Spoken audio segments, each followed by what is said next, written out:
welcome to the 4Corners podcast. I'm Brad, and I am joined by Matt in the control booth and Shad plus Craigbot.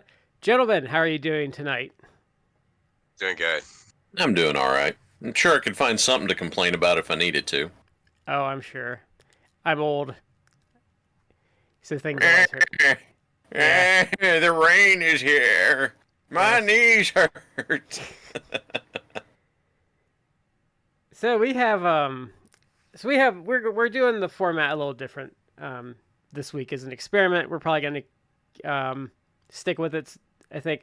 So we have a main topic, which is going to be we're going to be discussing fast food hamburgers primarily, but I think we might go a step above that. But we have a couple of mini topics we're going to hit up. First, kind of just to get some things off of.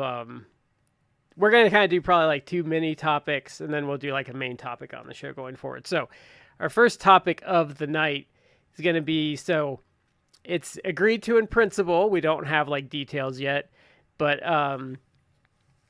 AEW and Warner Brothers Discovery have agreed in principle to a new deal. And what we're primarily going to talk about is what I think I'm most excited about that we're getting, I think, little bits of details on, is that there's probably going to be streaming on Max. I'm very excited for that. The ability to go back and watch old AEW stuff that I haven't gotten to watch before or that I wanted to see again, all located in one. I'm really, really looking forward to that. I'm hoping that also kills the Ring of Honor service and gets us Ring of Honor on there too, eventually. You know, that would make sense. I think it. I think that it's having the streaming deal and the library available all around is going to be beneficial, and it's also going to make it easier for pulling in new fans, because then you can be like, no, you like. They can go back and see where some stuff came from if they're really interested in it, or go back and see some great moments, such as that epic face down between Sting and Orange Cassidy or something like that. I think it'll help me because I won't feel so behind if I like miss Collision or something, because right now I essentially pick and choose. I usually pick Dynamite over Collision. I like the presentation of Collision better, but I feel like more stuff happens on Dynamite most weeks. Dynamite is, it's the original show. It's kind of, I guess, the A show if you want to count it. But I can get all of those shows on DVR, and I do record them on DVR, so that's how I usually watch it. But to be honest with you, like, I don't have 5 hours necessarily in my week to devote to it, so I will try to watch like all three shows. I'm always behind, so when I say I'll try to watch like a week's worth of AEW shows, it's like from 4 weeks ago, but I will try to watch it in like a week, but I usually will watch most of that like on fast forward, at least through like commercials or like stuff that doesn't necessarily interest me, but I'll try to watch like some big angles or like matches that really intrigue me. So ability to skip through some of the commercial breaks and stuff like that really enhances your ability to catch up too. So they kill you though with the picture-in-picture though, because then you can't miss the yeah. And I don't think I've watched Rampage in like a year plus. I watch it when I catch it, but it is very hard for me to be consistent on that front with the way my life is currently. So when Elevation and Dark were on, I used to catch those a lot because those were mostly squashes, so you could kind of tune it out and just have it on as background noise, but you can't really do that so much with Dynamite and Collision. So it's tough for me because 5 hours is like right on the cusp. Like 3 hours was like the perfect sweet spot for me. Like I don't know how people handle like WWE with like NXT, Raw and SmackDown, and then like a live event. Like it's just, I don't know how people watch that much wrestling, especially from like the same company, and don't want to like jump off a cliff. My personal theory is that they probably don't watch the whole thing. Like, if you go back and catch highlights and that sort of stuff, then you'll be in a, you can keep abreast of what's happening. But frankly, I would be shocked if there were a lot of people who were watching every blessed thing. I will say when it was on Hulu, I don't know if they still do it, but they used to on Hulu before like the network and stuff. They used to Hulu like on Tuesday or Wednesday would put out an edited 90-minute Raw, and that was awesome because they took all the crap out. Like you miss a couple of important matches here and there, but it was just a nice, easy, digestible way to keep up with stuff, and it didn't like take up your whole night. What were you gonna say, Matt? Chad, I was gonna say that I agree. Like I don't think anyone watches everything because they're just if you actually go on like Cage Match, and I know Cage Match like might elicit a laugh out of people because their review system has just gone sideways with people. But Cage Match is useful as just like an information tool to see like when events happened, what the match card was, etc.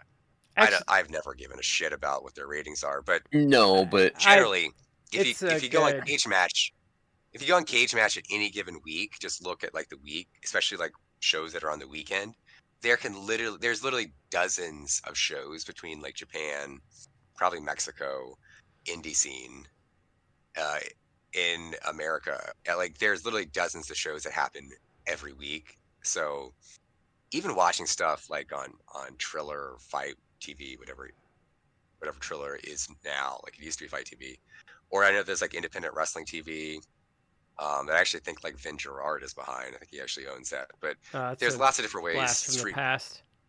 Yeah, there's lots of streaming services you can watch, like content, Japanese, but there's no way you can watch everything. Is my point. But that said, friend of the show, other Brad, Brad Wright, I know he watches like a ton of wrestling.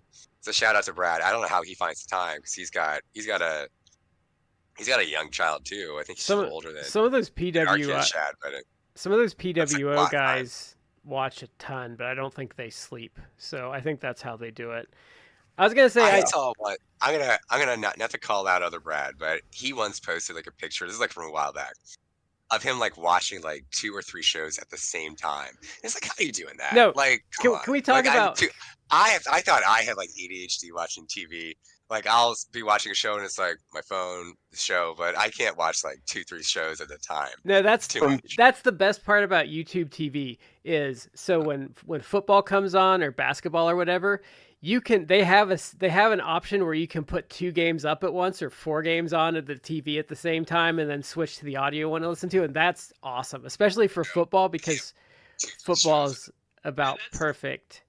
But I was gonna say with Cage Match, I do find Cage Match is useful for a general barometer of interest in a promotion based on the reviews, because WWE is ever since that post Mania that got like the 1.5 because of the Cody issue, like they have been bodying the reviews on that, and it's interesting because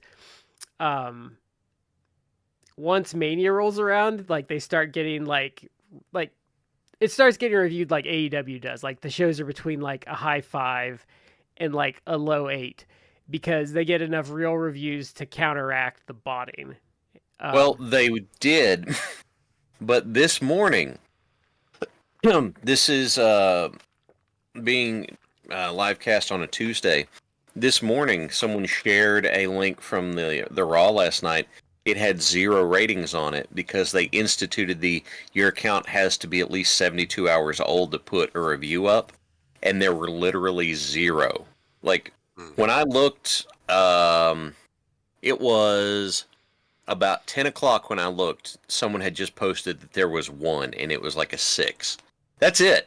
Like a Raw the day after, there was 1 review as opposed to the firestorm that it's been back and forth on Cage Match, to the point where the guy running it thought about just completely disabling it entirely. Well, so maybe our national nightmare is over. Well, WWE's in a weird place because they're doing well. Like, I'm not trying to take away from what they're doing well, but their online presence is very bizarre because it's hard to tell. It's hard to tell what's real and what's fake because if you go on X and even Reddit to a degree, it's heavily astroturfed. Mm-hmm. Heavily astroturfed. Because if you get into like the AEW communities, I haven't. Now, in fairness, I bet the Reddit WWE would probably be more reasonable than Squared Circle, because I think that's where like Squared Circle's the biggest one, so it's going to have the largest proliferation of bullcrap. yeah. Mm. But like if you get into communities with like even like New Japan or AEW, or even like I don't even know what's big now, like Stardom. The discussion is much more organic in those communities. Now they're smaller communities. They're much smaller. I don't really do like a lot with Reddit, but I'm part of I think like a Stardom or like Joshi fans Reddit subreddit, and then I'm also part of like a Tokyo Joshi Pro Wrestling like subreddit, and they're small, but they are like they seem to be organic and legitimate, like people who are actually fans of the product, like commenting, or people who are new to the product even like asking. Because I think someone asked about Saki-sama like not that long ago in a thread, and it's like, wow, she's like really cool. Like what's she all about? And someone's like, oh, let me tell you, and then they gave a whole basically tutorial about her. So, But Reddit's like it, the Squared Circle subreddit, so like it pretty much if you want to talk about anything that's not WWE, you might as not even bother anymore because it just gets drowned out by WWE stuff, and like the posters that were there like 4 or 5 years ago are all gone. Like it's like TSM in the dying days where like people will be on there and they don't even know like even like basic stuff that an online fan should know. Yeah, yeah. It is rather suspect because anytime someone posts a, "Hey, this was the greatest thing ever," and it's like, dude, that happened a month ago. Your recency bias is staggering, and then you have to go like halfway down in order to see someone that comes up with anything that's more than 10 years ago. And And if we're going to say ever, it's like you ought to be casting a net a bit further back than that. and you'll get weird like downvotes like for just weird stuff. Like you'll be having some side conversation with someone like that actually knows something about say like Nick Bockwinkel in the AWA, and you'll get randomly downvoted. It's really bizarre, but like Reddit's heavily astroturfed in to begin with, but so their online presence is really hard, and I actually don't know if I wanted to have like conversations about WWE wrestling where I would go to get like legitimate talk for that anymore, honestly. Maybe the old message boards like system would be the best way, but I don't know. But so I think we'll go to our next topic before the main one. Now, this is who our wrestler of the year at the halfway point is, or who our favorite would be at this point. So I'm going to start off and just say I really struggled with this because I don't think 2024 has been like an amazing year of pro wrestling. I think there has been good wrestling because every year you can find good wrestling somewhere. But I would agree with that. Generally speaking, like I don't think like everywhere across the board or multiple promotions are really just like firing on all cylinders so that you could say like, oh, AEW is doing great, or and also New Japan, and also etc. It's like I don't. I feel like there's flashes. Yeah, and it's not Um, like it's not. it's not It's like kind of real. Isn't. yeah, it's not like 20 like I'm throwing a random year out of my butt as an example. It's not like 2017 where it's like what's the promotion of the year and you're like, well, I don't know, there's just such an embarrassment of riches out there like to choose from. Cuz it's For all me, oh, go ahead. I'm sorry. I was going to say like for me like everything is like well, like AEW's had good wrestling, but I haven't been like super invested in anything they're doing, or Stardom has had better booking this year, but the matches haven't been quite as good, or well, New Japan's trying, and then pat it on the head. Bless their heart. Um, What I did is I kind of broke it up by the only promotions I know much about. So, and those are going to be the big U.S. promotions. So if I look over at WWE, then I just look at it and I say Wrestler of the Year over there. I'm going to give it to Gunter/Walter. Yeah, Um, it should be Cody, but like they really have just After he done. won the title, it's like they just let it cool off so hard, and I don't understand It's that. Yeah, it's I almost feel bad for him, but he's still like wrapped up in all bloodline. bloodline stuff, which just won't go away. I know. So and it won't like it they will continue at least probably until Mania because the rumored like event is gonna the big match is allegedly gonna be like Cody versus Rock, and at some point Roman's gonna come back. It's gonna be Roman. It'll probably be War Games with Roman's bloodline versus I don't know Solo Sakai's bloodline or something. I don't know. It it should be Cody, and if you listen to people like Dave Meltzer, like Cody is allegedly just under Stone Cold Steve Austin in terms of like baby faces, and it's like, come on, no. Like just because the WWE is hot as a promotion and financially doing really well, that it's not. You can't. I don't know if you can attribute all that just to Cody. I would contribute Uh, most of it to Cody because he was a big catalyst of it. But I will say they've tried at every turn to like screw it up with him.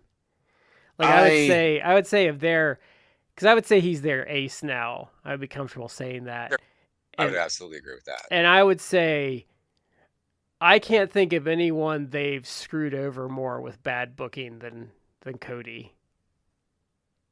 I can, but I have their aces.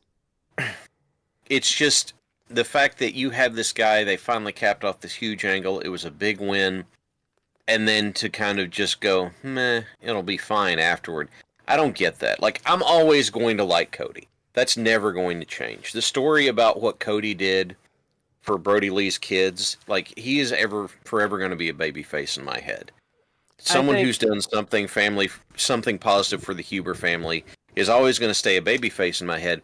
But the problem is, man, it just does not feel like they are giving him the big time treatment they should. And maybe it's because I don't watch enough, but he's I don't know, man. Even in the Roman years where it seemed like they were doing big buzz for him all the time, it feels like Cody's not getting that. it's because he hasn't had good opponents. Like I think the big part of the problem is it was supposed to be Rock and Roman at Mania.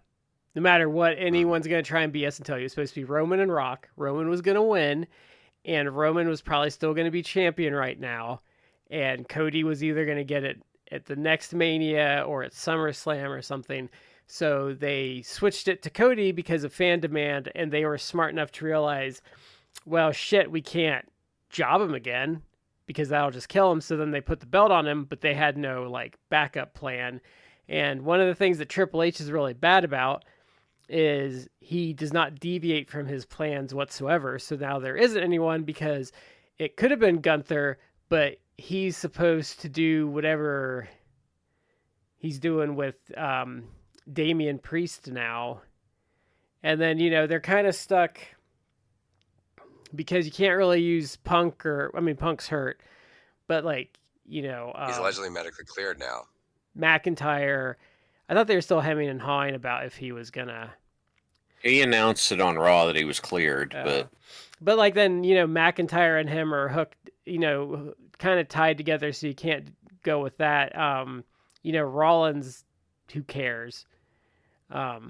I think he's hurt too, so I feel going to be out a Yeah, while. and then so Maybe they've not that long, but I mean for the next couple of months probably. and then they did the whole. I mean, while he wasn't feuding with the Bloodline, they did the whole Judgment Day thing to death with him and Judgment Day. Mm. So I mean, I don't know who you would even do at this point. Like, I guess I mean because even if you did, I mean AJ Styles Well, they did, Yeah, he had like that mini feud with AJ. Um, but like, even if you turn like I Kevin mean, Owens heel, like no one's gonna really. they're lashed on to the again more bloodline stuff. I think that you could. I think like if you built it up, like Cody versus Gunther really could be like a Mania main event. 'Cause I think Gunther is like a fantastic worker and a good heel. But I don't think that they really care that much about Gunther. Like I mentioned to you guys, like he's the best like worker in a promotion where being a good worker has never kind of mattered less. It's all about your presentation. So it's all about the vibes. So it's like, I don't know. I think I would have done Bobby Lashley for a Cody program, but I mean, we already know how they've been using their minority talent, so I don't think that was going to happen. But I think that would have been different. It would have been like a unique matchup. I feel like it would have felt fresh. Like I can't think of any time like Lashley and Cody were really intertwined in any of the other companies. I think, or I mean, because even the problem is like, so even if you did like Shinsuke and you like pushed him up the card, he's been a joke for years. Look, it's hilarious, but he literally got a push earlier this year for no other reason than they wanted to try to sign Okada.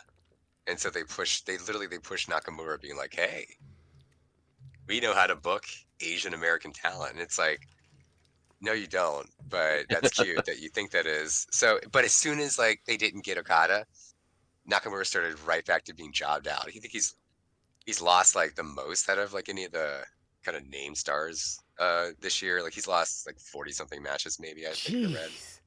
He's lost a lot. He's lost a lot. But I think in general, like for the in-ring portion, like I can't think of anything WWE wise that's been particularly worth checking out. Part of the difficulty is that in the modern era, the general match quality is just kind of up. And so looking for something that really stands out is a little more difficult. I'm going to say that it's Gunther / Walter, but I feel like their match quality is like they've got like the McDonald's assembly line match quality going on where like things are good, they're consistent, but like few things even more so like don't venture into like great anymore. Especially like in the current era, and especially the way they've been like doing the TV, like they really just don't give stuff time anymore. It's made me kind of sad because there were for a while anyway they would do the different, you could have different styles, but somewhere along the line they started leaning back in on the having a lot of matches do a lot of the same stuff. I'm not going to say that it's like the end of the Attitude, beginning of the Ruthless Aggression era, because that era, they literally had everybody working the main event style, where everyone was trying to mimic Steve Austin, but it wasn't a good fit for everybody. But you're seeing some of it seems to me that there's some proclivities amongst the agents that are going to be kind of repetitive. And I'm not here for it. Like, if you enjoy it, I hope you have a good time, but I'm not here for it. I hate to say this because I hated the last decade of it, but man, like I haven't watched a ton lately, but there are just times like before when I was still trying to keep up with it. But man, there are just times when you're watching that just boring slop Triple H like puts on TV, and it's like, man, I just like, I know it wouldn't make sense. I know like there'd just be dumber stuff, but man, like I miss that Vince flair sometimes. I don't. The way my read on it, and some people may not care for this, and that's fine, but my read on it is that we either had stuff that was just horrifically didn't make sense, whereas now we've got this level of consistency, but this level of consistency is also rather dry. It's the and so they've embraced being a content mill, so they're pretty much. I mean, and Triple H is a boring booker to begin with, but now it's carefully doling out content to you to keep you coming back every week without ever really resolving anything or pushing things forward too much because we got to have that it's like it's like those Netflix shows that are 10 episodes and you get 2 episodes that are interesting, like 6 episodes of just filler and then 2 episodes of resolution. That's kind of like how the WWE approaches it now because they're just It's kind of a content mill. what I have killed me watching Jessica Jones is it had that arc, and I was just like, no, no I'm out. I sidebar, but I felt that was just about all of those like early Netflix Marvel shows. yeah. I Yeah, They yeah, were like 13. They were like 13 episode shows that should have been like 8 at the most. I remember he was yeah. in the like Go ahead. Jessica Jones started off great. And then he was in the basement. And I swear to God, it felt like he was in the basement for like 8 episodes. And then I'm like, well, how many episodes do I have left? How many? And I was like on episode 6. I'm like, dear God, like I have Yeah. 4 more episodes, and I just stopped. Yeah, that's about where I punched And out. David Tennant's really good in that, but like he was in that goddamn basement forever. I just couldn't do it. Now, to pivot it real quick, if I go over to the AEW Pivot. side, pivot. If I go over to the AEW side, what I did is I relied on going back and looking at the pay-per-view matches, going back and looking at the pay-per-view cards to spark my memory, and then going off of my general memory, which was probably a gigantic mistake given how many times I've been hit in the head, but going back and kind of getting a feel for how the first half of the year has been. And in the first half of the year, or at least up to this point, how can I best phrase this? A lot of my special little guys have not been around much. You know, Hangman had that long hiatus. Sting retired, and Eddie's out, stuff like that. So it's like, all right, let's look for consistency, what people are doing, and what kind of the aura for the show is.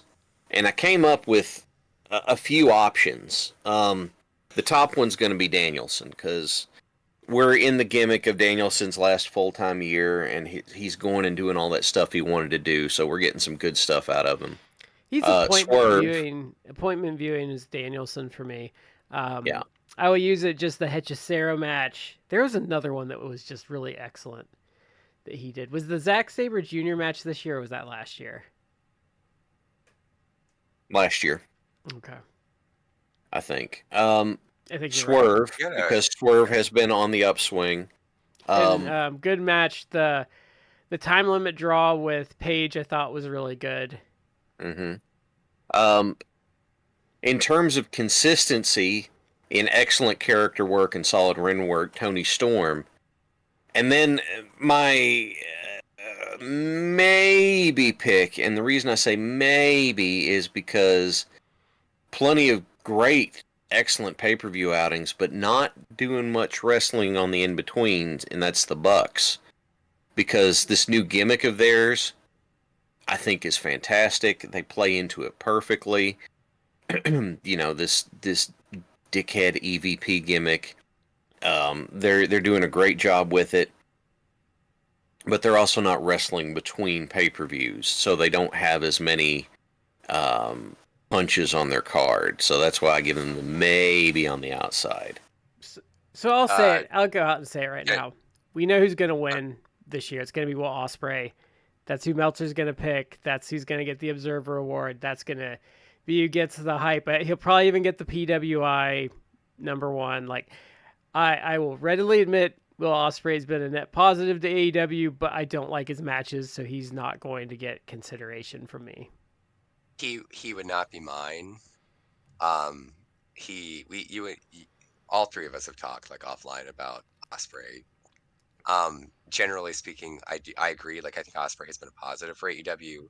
I think he has potential to be a very big star. You say like, well, he's a star now. It's like, yeah, but I can see him being like the main star, like the world title holder. He can hold the title for months and do press for them. Like he can be a main star. And I think his work has improved from where he was years ago. but I still think he is nowhere near as good as someone like Dave Meltzer says he is. I think there's still problems that he has with a lot of what he does, especially like his psychology and his He's selling. he's very guilty of the I can't say it as good as Shad is, but he's guilty of those like, well, okay, I want to do a vertical suplex here, but how do I overcomplicate it and make it flippy? Like that's what he's really guilty of. And he really And upsets me because I've said it on the show numerous times. Is like some of the angle stuff with him this year has been great. Like there's been some great angle stuff. Totally got me to buy in. I'm like, oh, but I have to watch him wrestle, and then I lose interest. uh, part of I think like Meltzer's appeal is if you listen to what he and even Brian Alvarez have said about him, it's like they're enamored. They're basically enamored of the fact that Ospreay does overcomplicate moves by adding flippy shit, and he does things very very fast, and somehow that that means he gets like 2 or 3 more stars per match Yeah, but because he like, does things that other people do like slower. He does them faster, so but the like thing that is, makes him like, better. but look at someone that does that, but does it like what I would say not obnoxiously and well. Like Rob Van Dam does a lot of those things, but like his moveset still makes sense and works, and he is a little Mm, flippy, but he's not like obnoxious about it. My yeah, even the overcomplicated stuff doesn't bother me as much as his issues with selling. That's a personal hang up. I know it's a personal hang up. It comes out of my in-ring mindset. Like, but as you guys said, I acknowledge that Ospreay's a star for them. There's no question about that. Ospreay has been a huge addition. He's a big star for him. He'll get bigger. And I like the guy. I just don't like his ring stuff. But I'm also not willing to just dive at the altar like Meltzer is. It's cool looking, but cool looking doesn't equal good. So And that's why I want to give and it to him. and it's our personal ones too. It's always our personal ones. That's why it's not Osprey. Now for me, it is gonna be Danielson. Danielson would be my pick across the board of what I would call a very weak year for like top end talent. It'd probably be him. Like I would, if they get their crap together with Cody for the second half of the year, I could see making an argument for him. But like the way it's gone right now, they just aren't doing enough with him. I agree with Danielson, which is almost like a cheat because he's in his alleged retirement year, so full time a retirement year. So he's basically allowed to wrestle like whoever he wants to. So it's just Danielson versus in a lot of essentially dream matches working like top opponents.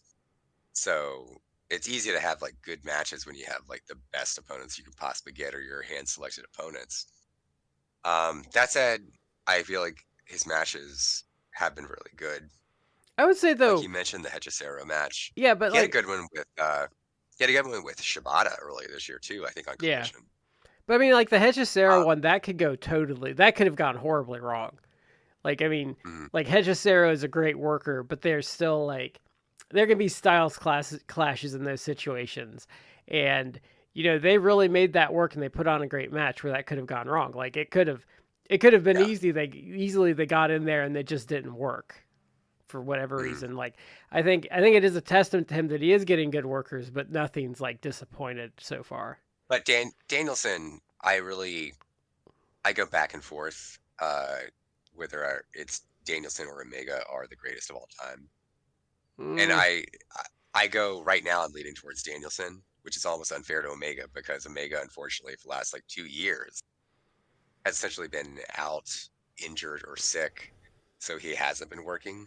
Omega wins for me So because he did all of his best work with Vertigo, which he will always be the goat for me for that because like I said, like I have a relative that's a physical therapist and he told me cuz he works with people with Vertigo and he says I have no idea like I do not know how that man did that stuff with Vertigo because I deal with these people all the time and like it is debilitating, like horribly I debilitating.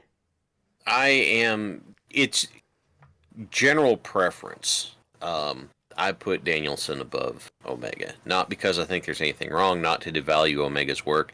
I just kind of prefer how Danielson works between the two of them. But and I respect the living hell out of both of them.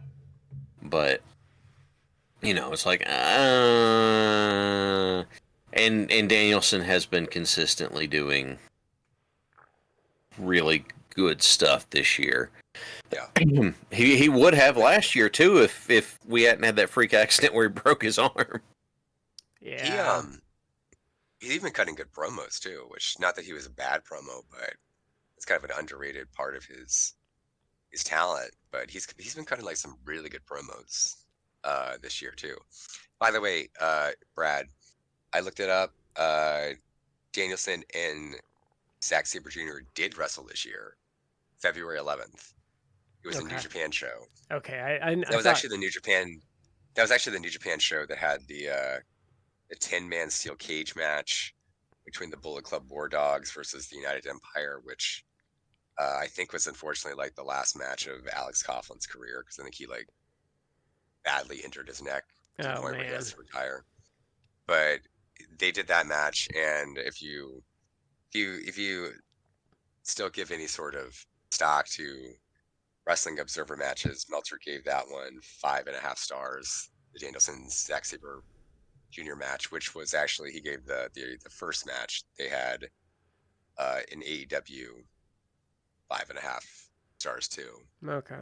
I say that I'm sure they're was it in the Tokyo Dome? Well, yeah. Let me see. No, that might have been. That might have been a different city than Tokyo. It was in Osaka. Yeah, that's what I'm leaning into the gag. Eddie and I think their big February show is usually in Osaka, so I didn't think I think they'll run the Dome in like March and then they'll run it in June. Usually around whatever their early summer pay-per-view is, I think they run the Dome. But do they run the Dominion pay-per-view? In that maybe. Well, I'm gonna look this up right now. I haven't been super into them for a couple years, but I used to have a good like idea of what their I don't know. Dominion was in Osaka. Okay. Because the thing is, Shad, if you watch a lot of Japanese wrestling like Matt and I do, like, every inch of Korakuen Hall. Every inch. Because every promotion does Korakuen Hall shows. And, like, a good tour of New Japan will be all in the Korakuen. So it's like, every inch of that building after a while. Isn't Korakuen Hall, like, on the third floor over, like, some offices or something? I think so. It's like a 1,200 seater, but I think it's like right smack in the middle of Tokyo. But okay. Like I think literally if you're ever in Japan and you go to Korakuen Hall and just want wrestling tickets, there'll probably be wrestling like 5 out of 7 nights in Korakuen. I mean, I'll grant that a smaller venue filled with like hyped fans is just amazing. I would rather have a smaller venue packed with hype fans than a larger venue with lukewarm fans any day of the week. Well, the thing for them though is, I mean, it's a smaller country, but most of your talent's probably in Tokyo. You don't have to move anything. Like you can probably share. Like if you're like Big Japan, it can be like, oh hey Tokyo Joshi Pro, you're working the next night. Why don't we just share a ring? And so, like, it's just, like, it's low cost. Like, your talent doesn't have to travel. It's just easy. Mm. It's probably already set up. You don't have to, like, worry about all the wiring and stuff and blah, blah, blah. Makes sense.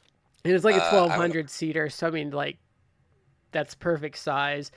Especially if you're, like, a smaller company. Like, that can be where your big show is. And you can go do smaller venues for your shows. I will say Frank in the chat. Excuse me. His choice was Swerve. I think Swerve's a good choice. Very good choice. Hey, I go still ahead, choose Matt. Danielson, but Swerve has been solid this year. Swerve has actually like, really come into his own and proven, in my opinion, that he deserves to be a top star there. He's working fantastic. The character work is great. Um, kayfabe is still real to me in some level, so I still don't view him as the face in this Swerve Hangman feud, endless feud. My The man broke special guy. the man broke into Hangman's house, like threatened his I, child. we've Like, come already on. Yep. discussed this. He heard he was gonna feed a Mugwai after midnight. Like Nah, you I can see the dilemma. don't care, man. You let people make their own mistakes and leave them alone. I think Swerve is a good choice. I tend to be overly conservative when I vote for these things. It takes me promotions. I'm really quick to jump off of, but like wrestler of the year, like I tend to go by standbys, especially years like this where no one's like sticking out to me. Like So the year we gave FTR like the tag team of the year, like they were kind of new in my lexicon for that, but they were having such an indisputable like goat year that year where they were just banger They had after banger after banger for they had like a 4 months straight. they had a career year. If they were to hang it up tomorrow, you can always look back and be like, they were at their peak. Like when they deserve to be in the halls of fame for this. when people ask me about, hey, you say you love tag wrestling, what should I go find? I just say go find FTR versus the Briscoes. Any of the three doesn't matter. Just go find any one of them Like and do that. they were at the Columbus show that year and they came out to do a promo and literally you're having a year when you don't even know what to do with all the belts you have. Okay, so But go what ahead. I was going to say, the big thing for Swerve is he's been building very steadily, very solidly, and the company's been trusting him. Um, not to shill for a bigger name, but the Trish and Sarah podcast I've really been getting into because one of the things they've been very good at is breaking down who is in which segment why, and they have been very judicious about which segment Swerve is in, how that's building him up, how they're making him look like a big deal. And I think they've been doing a really good job with him. So, if it's not Danielson, and there's a selfish part of me that hopes that Danielson gets his flowers before he, rides into the sunset with Wembley, and Swerve can pick the belt back up after that. I don't think he would be too hurt by it. But I think Swerve would be a solid argument. And like I said, I think Toni Storm also has not just women's wrestler of the year, but I think she has a solid case to be in the conversation. I don't think she's going to beat Swerve or Danielson, but her character work has been off the charts great. Her ring work has been repeatedly solid. It's good enough. I think that I was said a solid. Yeah, that was a conversation we were having off air. I don't think it ever came onto the show last week. We were talking about Joe Hendry and NXT, and Mm-hmm. Matt had said he was a meme wrestler, which he is. But we were kind of talking about how we thought he had staying power because it's like, well, his ring work is good enough. Like, it doesn't mean his ring work's bad, but it's like his I ring work's good enough for him to like stay in It's there. solid. I don't dislike Joe Hendry. I do kind of like him. I've said it before. This is like from last year, I think. But the Joya tag team he did with Yeah, Rhea that was funny. Uemura, where they just came out and it's like Joya, and they like clapping. It was a tag team that lasted probably like 2 weeks, Yeah. but they had a little entrance and it was hilarious and it was so pro wrestling and it's like this is absolutely the dumbest thing I've seen and I absolutely love it. It's so fun. So I don't mind Joe Henry. Like he actually has charisma. He's funny. He's a I mean think wrestler. I think he would be if WWE manages to tie him up in a contract. I think that's a good get for them.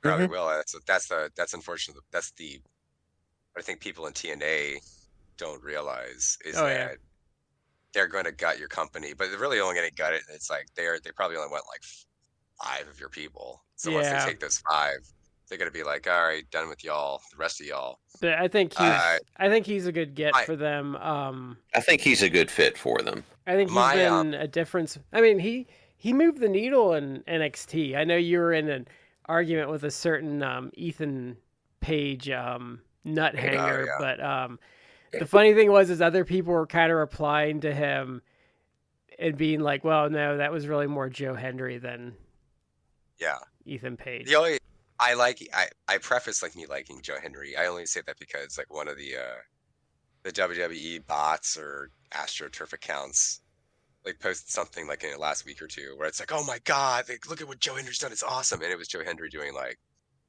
2 or 3 running clotheslines. And it's like, It was a very it's not bad. It's not standard bad. comeback.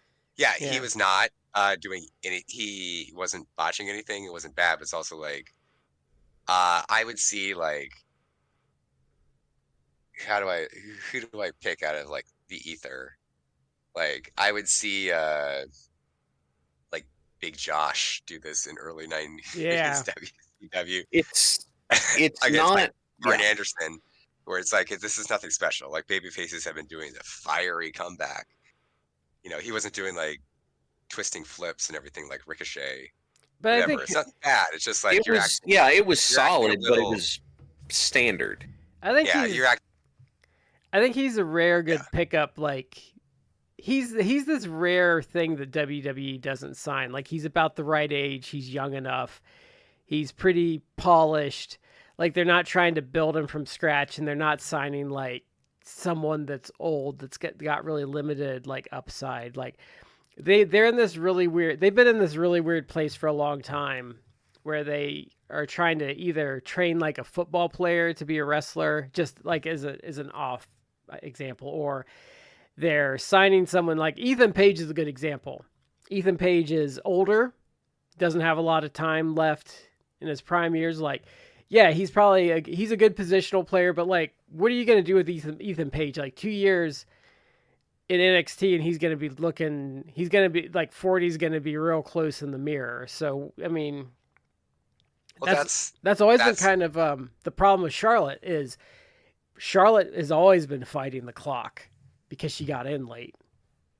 well, that's part of the Triple H and perhaps his feelings towards certain ethnic groups. But he viewed Charlotte, who's knocking on the door, and I don't mean like in a few years. I mean like maybe a few months. Oh no, she's Knocking on in the the. door of like 40, which I'm not hating on age, but any athlete, even professional wrestling athletes, which might have a longer span than the typical pro athlete, but he viewed Charlotte. Triple H viewed Charlotte as more of a star than Mercedes Moné, who's like several years younger, and it's like, come on. No, she's like. Um, Isn't she like a decade younger? just about. I think Mercedes is like 31, and I'm pretty sure Charlotte's like 38, 39. I think she's like 39. But I mean, the problem with Charlotte Right. is like, not even to get into her talent or anything, but the problem is like, I don't know how much she has left in the tank because she's starting to get those like, your body can't do it anymore kind of injuries. But she's just coming back from an ACL tear, and I mean she's not in a real sport, so No, but she might be able to mask stuff, but it's also like there are plenty of people in wrestling who've suffered that sort of injury and they've lost a step. and the problem with her, especially with leg injuries for her, is I think part of what makes Charlotte unique is her explosiveness and her athletic talent. And if she starts like if she starts she starts losing her legs, like she's gonna like it's gonna decrease. That's going to like, be a big hit for yeah. her. It's gonna be Yeah. it's gonna be a massive hit, and like she's getting those like bad injuries, and I honestly, has she worked much since her implant blew up on her? I don't think a lot, but she's also been in a weird position where it's like she'll come back for like 3-4 months and then disappear again for another think 3-4 months or so- longer. Because I think she And keeps I don't know if getting that's hurt. because injuries. It could be, or it could be her doing other stuff, or it could just be like that's the type of schedule that she has. Because there are some people who, they view as big stars that they get to do that sort of thing. I want to go back a minute. That's about Ethan Page, like I agree with you. Like he might be a good positional player, but that was sort of the issue that I was having on Twitter with we'll call him Trevor because I think that's actually his real name. The Ethan Page superfan. It's like he was basically acting as that Ethan Page is the new Stone Cold Steve Austin. Like he's that level of needle mover, and it's like, where are you getting that from? And I mean that in the sense that you can make the argument, oh, WCW back in the day, like they were stupid in letting Steve Austin go. And you can maybe make the argument that yes, because Steve Austin like then became the biggest star in pro wrestling.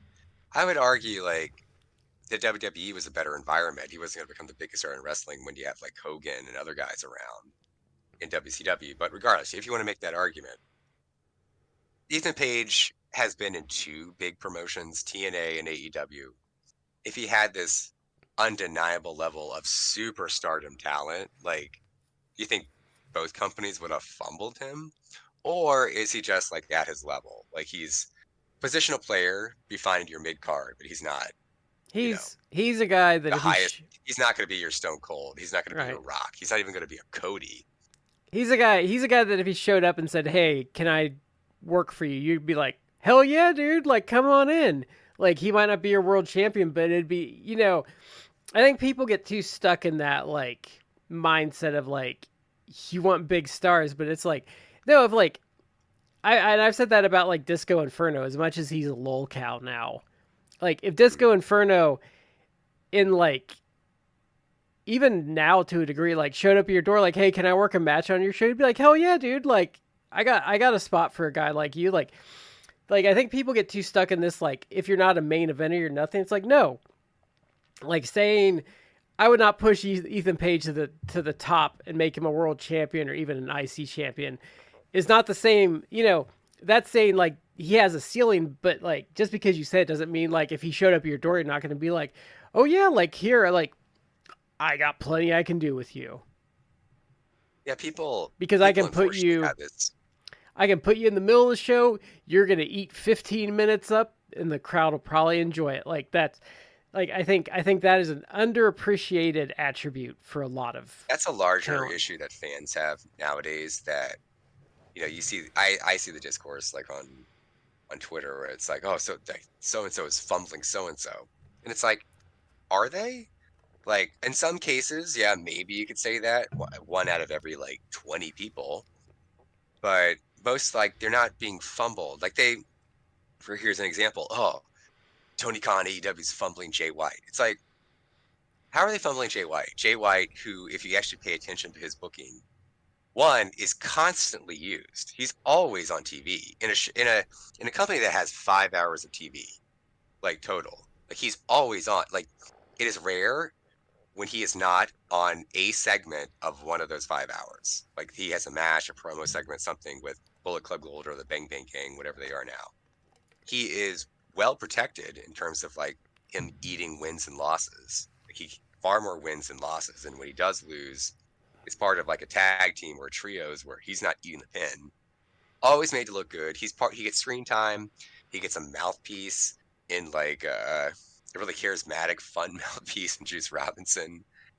He's in funny segments. Like he is well protected. He has his own Like he is stunt actually double. a star, and yeah, and people don't realize like if you are constantly featured every week for years, how are you being fumbled? Unless you're coming out in every time I see you, like I'll use a guy like Serpentico on AEW. It's like if you're coming out and you're eating a pin in like 2 minutes, okay, yeah, you're a jobber. But if you're coming out and you're well featured, you're in feuds, you're used, you're not being fumbled. Even if you don't win the world title, you're still a star. And here's the thing that people don't understand, and it's more important in Japan, but AEW uses it and WWE still uses it. So there is this trade company secret that a lot of fans don't understand about wrestling. So if you're in a tag and let's say you're a upper mid carder with like a lower mid carder guy, so if you watch these tags with these two, you're gonna watch that, and the lower mid carder is gonna eat the pin 10 out of 10 times, because in wrestling, especially in Japan, but it's true in AEW and WWE to an extent, if you get pinned in a tag match, you're the one that lost, not your partner. Mm. Like, it is very important in Japan. Like, because people get into arguments about this stuff all the time. It's like, well, no, they didn't eat the loss. Like, yeah, Okada lost that match, but Okada did not get pinned. Like, that matters. It's There's a very difference important. between not winning and being the loser. Yeah. Right. Like, because, I mean, Shad started in a tag team. Like, so when you started in the tag team, Shad, how much time did you eat shit on the pin? Yeah, usually. I was the newest guy, and so of course I did. Which what it pushed me to do is find more ways to be a bigger dickhead and piss people off. You know, if I'm going to be taking the pin anyway, then I may as well maximize my ability, the time I've got out there, to make people mad. And that was difficult because the guy I was with could piss people off walking into a room. It was really impressive. But, you know, yeah, early on, you're the one that's going to take the pins. Why? Because you're brand new and you don't need to be protected. Yep. And what happens is, as time goes by, maybe you don't take the pins so much, and it elevates you a little bit. Slow. The word fumbled has lost meaning, just like the word cinema has lost meaning. Just like the word, oh dear God, and this is a pet peeve, the word literally has now colloquially become meaning the exact opposite of what it means. And people parrot it because they hear it and they think that it's this big gotcha thing. It's no. Quit using it. You want to say fumbled? Did they drop the ball on him? Well, I mean, no. It's like, then that's not a fumble. If they didn't drop the ball and the ball changes possession, it's not a fumble. Okay, stop it. Yeah, and Quit. if Get some help. if you're like, I'm trying to think of a good example. Like, there's examples of like fumbles and stuff, but like, just because like you didn't win the world title or you hit your ceiling somewhere, like, I'll use a good example currently in WWE. Like, anything they do with Rey Mysterio Jr. right now is not fumbling. Like, there's no fumbling with Rey Mysterio right now. Okay, here, I'll give you a fumble from someone that won the world title. Rey Mysterio won the world title and then lost it an hour and a half later to John Cena on the same episode of Raw. That's a fumble. Yeah. Because that makes nobody look good coming out of it. Even when he held it for like a longer period, He it was just one of those, beat the shit out of yeah, it. Yeah. it was one of those titles that the WWE did for a while, where it's like, well, the fans kind of wanted you to be a champion, so we made you champion, but we don't really view you as a star, so we're going to have you eat shit every time you're in a title match Yeah. against guys you should be actually defeating because you're a bigger star than them, but And it's like, I hated when they booked a few guys like that.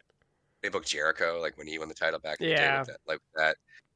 Kofi Kingston when he won the title, And then like they he was kind of booked that way. the hilarious part They is pulled that.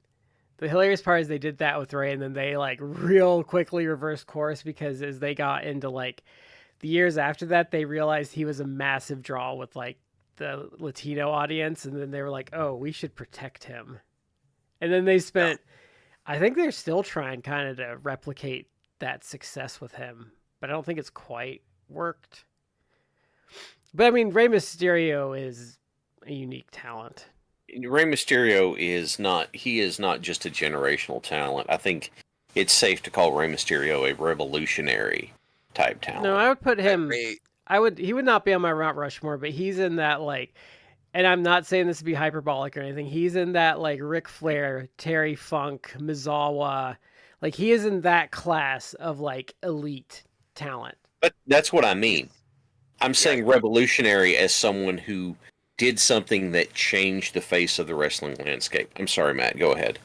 Well, I would agree. Like he is one of, I'd say, the best luchadors of all time, and I would also rate him on one of the top wrestlers of all time. I would think, like where he could actually fall, I'm not sure. I think you could argue him as a WWE like Mount Rushmore wrestler. In terms of workers? in terms of like importance to the company, quality of work he's put in.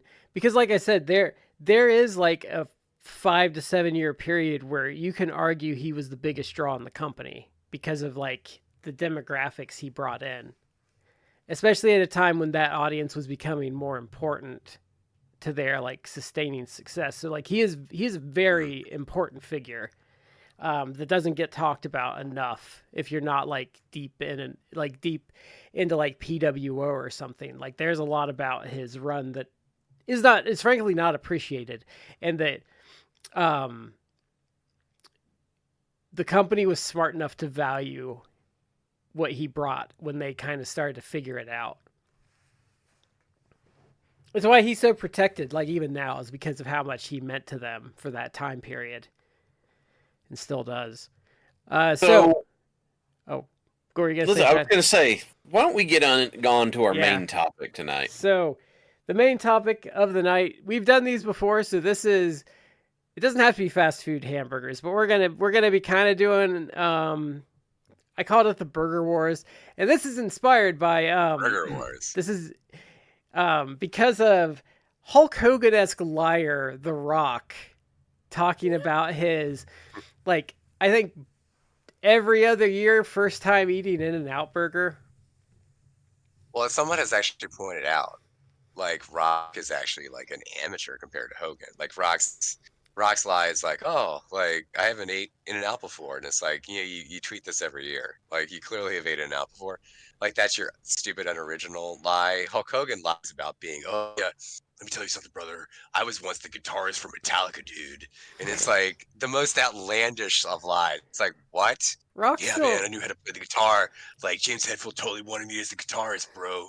And it's like, okay, Hogan, all right, dude, I once picked up and Rock's working slammed on it. 1,000-pound Andre the Giant. I tore every pec muscle, but I still finished the match, brother. Dude, And it's like, I think stop. damn, I think Terry, Andre's stop. 1,200 pounds in that story now.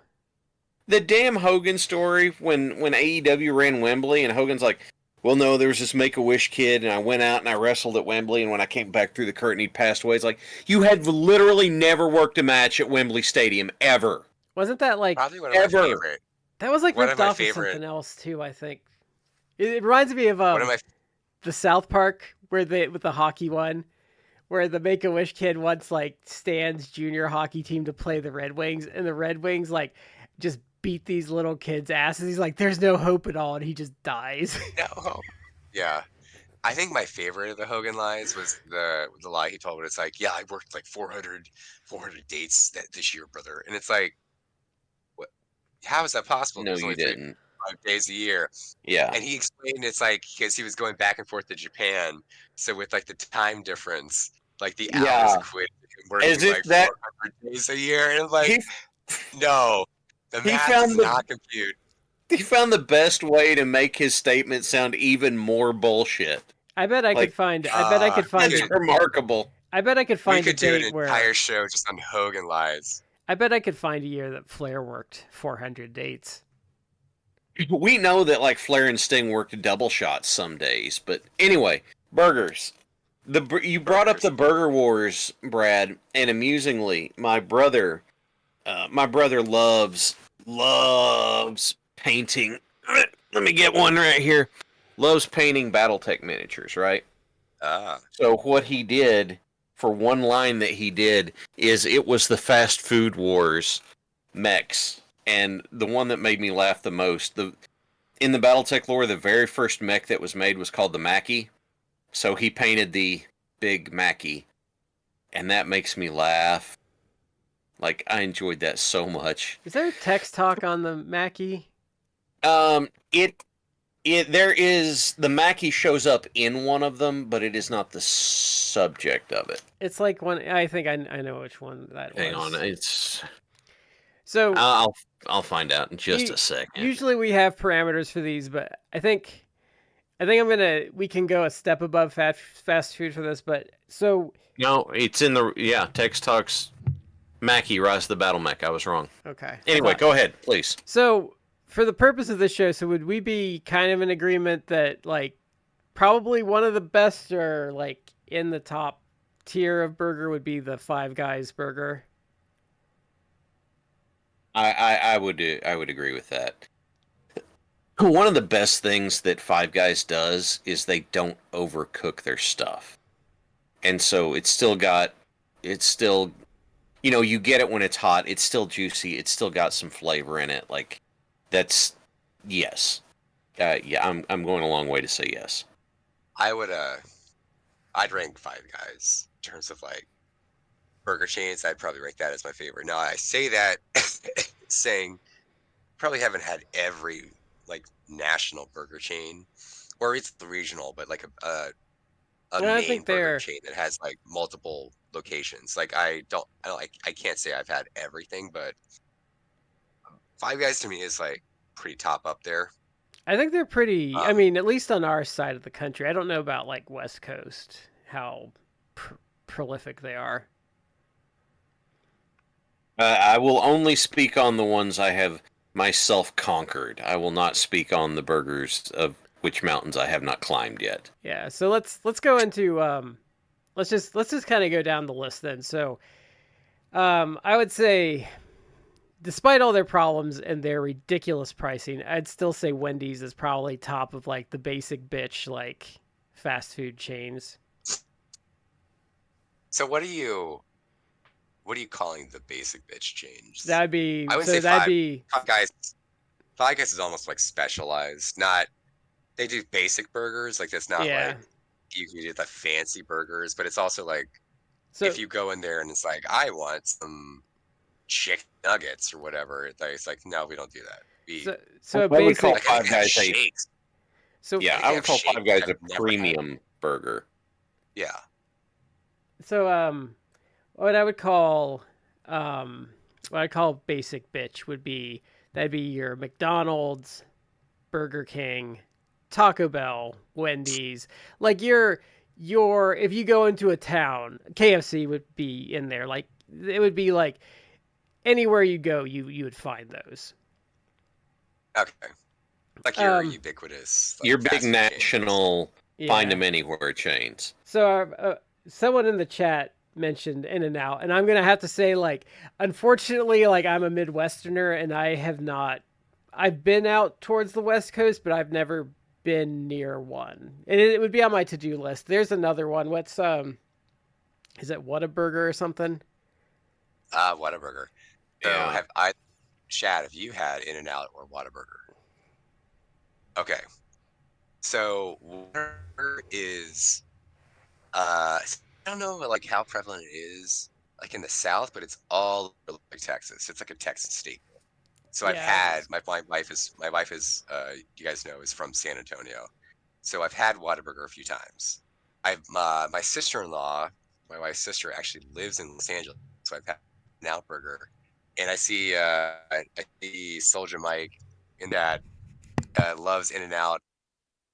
I'm not really a fan. It's not bad, but I also don't find it particularly interesting or special.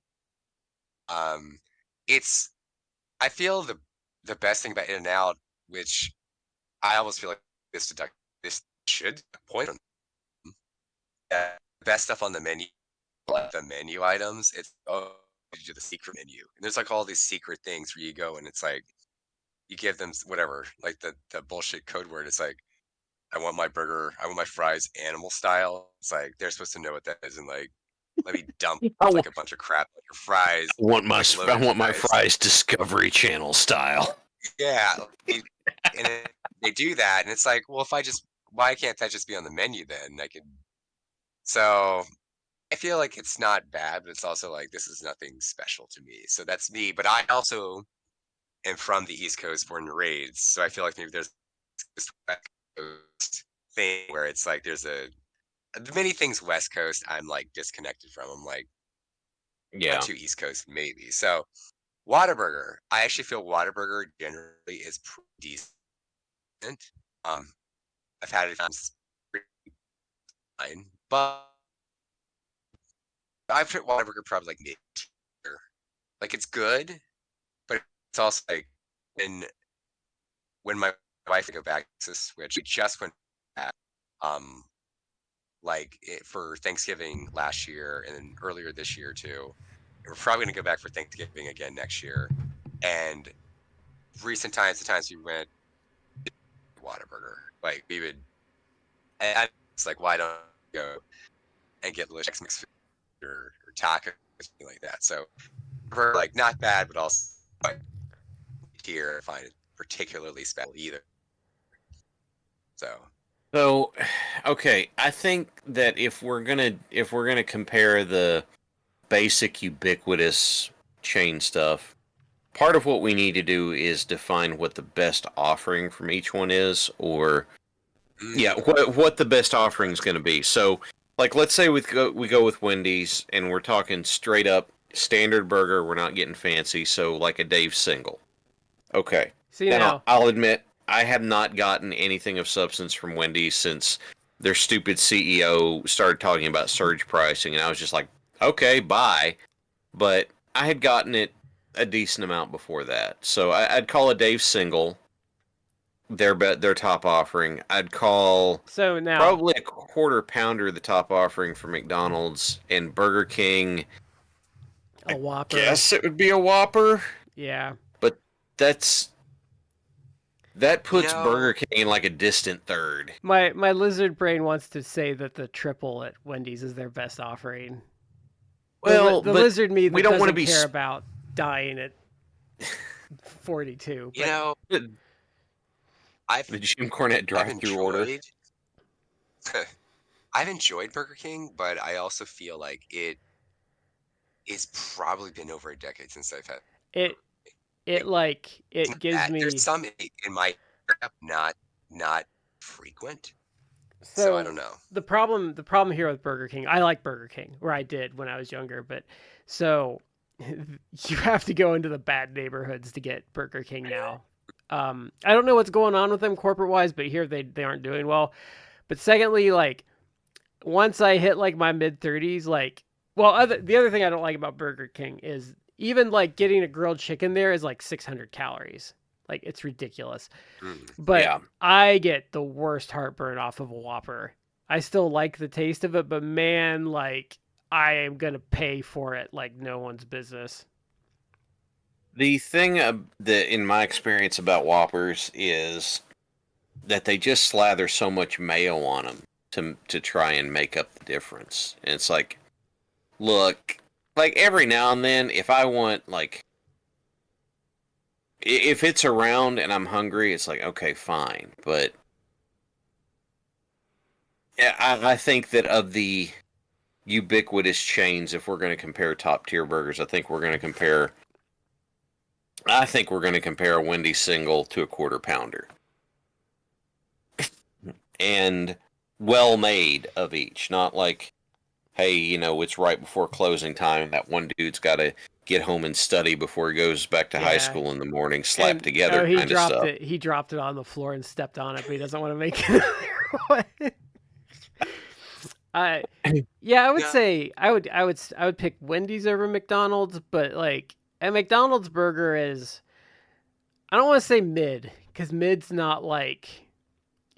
is not the word I want to use for it. Like a McDonald's hamburger is like the most functional, what you would want a hamburger to be. It is not like amazing. I wouldn't even call it good, but it like serves the purpose of being like a hamburger that is of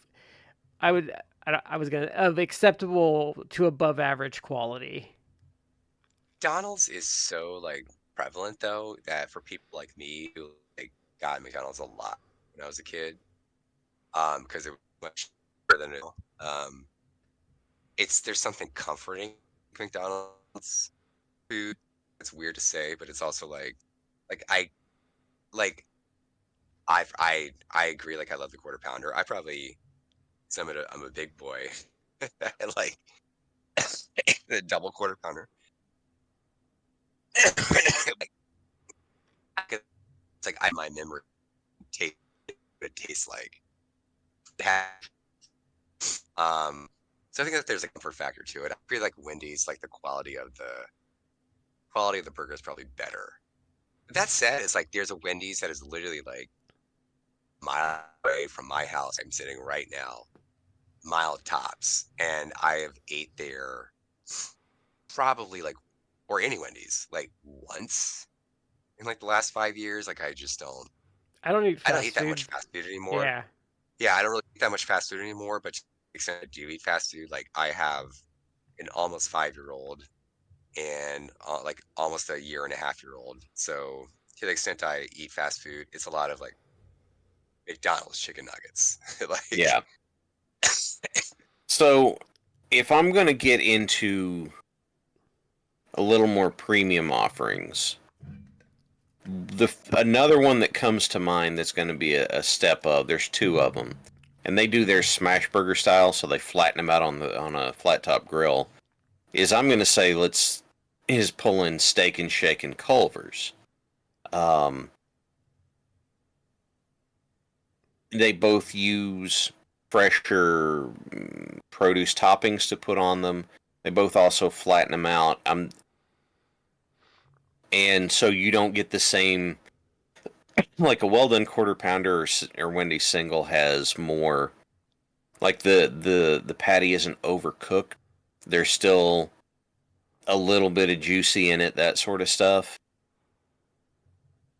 But what you put on it is not as good. So I feel like in my experience, I used to like Steak and Shake a lot, but I feel like in general the quality across the stores have steadily declined the last decade. But I would say I tend to I if it's cooked well, I like a good Steak and Shake burger. But man, like they just scorch the hell out of those things sometime most of the time they anymore. do. Yeah, you get someone on the grill who loves smashing that smash burger a bit too Yeah. hard, Now, and I love me some Culver's, but man, like if you're lactose intolerant, don't get the burgers there because they put butter on like the buns they and do. stuff. That's Yeah. true. Little bit of drive-through hack. If you're trying to cut calories, ask them if they do a dry bun for whatever sandwich you order. Like if you go to Zaxby's and get a grilled chicken sandwich, tell them you want a dry bun, and it'll save you about 100 calories because they don't butter the bun before they throw it on the grill. The grilled They just throw. chicken, the grilled chicken at Culver's is actually quite large and it's only like 400 calories. Like if you're looking for a Mhm. good place to get something easy, but Culver's is probably up there for one of my favorite places. That's mm, not. I know Matt doesn't have one, but they're more of like a don't have one. Kentucky, Ohio thing, I believe. Um, I think they came down from Michigan, Yeah, I like think the so. Michigan Wisconsin area. Oh yeah, they have to be Wisconsin because they have cheese curds on the menu. So here's the difficulty for me whenever it comes to burger comparison is around here, if I decide that I want a really good burger, the places I'm going to are not chain locations. They're local. One of them is a local steakhouse that does a burger that is just outstanding, and the other is a local food truck, which will knock your socks off. And my problem is that I like those so much that comparing any other burgers to them skews my perspective so badly that I'm just like, it's fine. I, That's I don't. There's not a chain here that I would say dissuades me from wanting to go to Five Guys or Red Robin for a burger fix.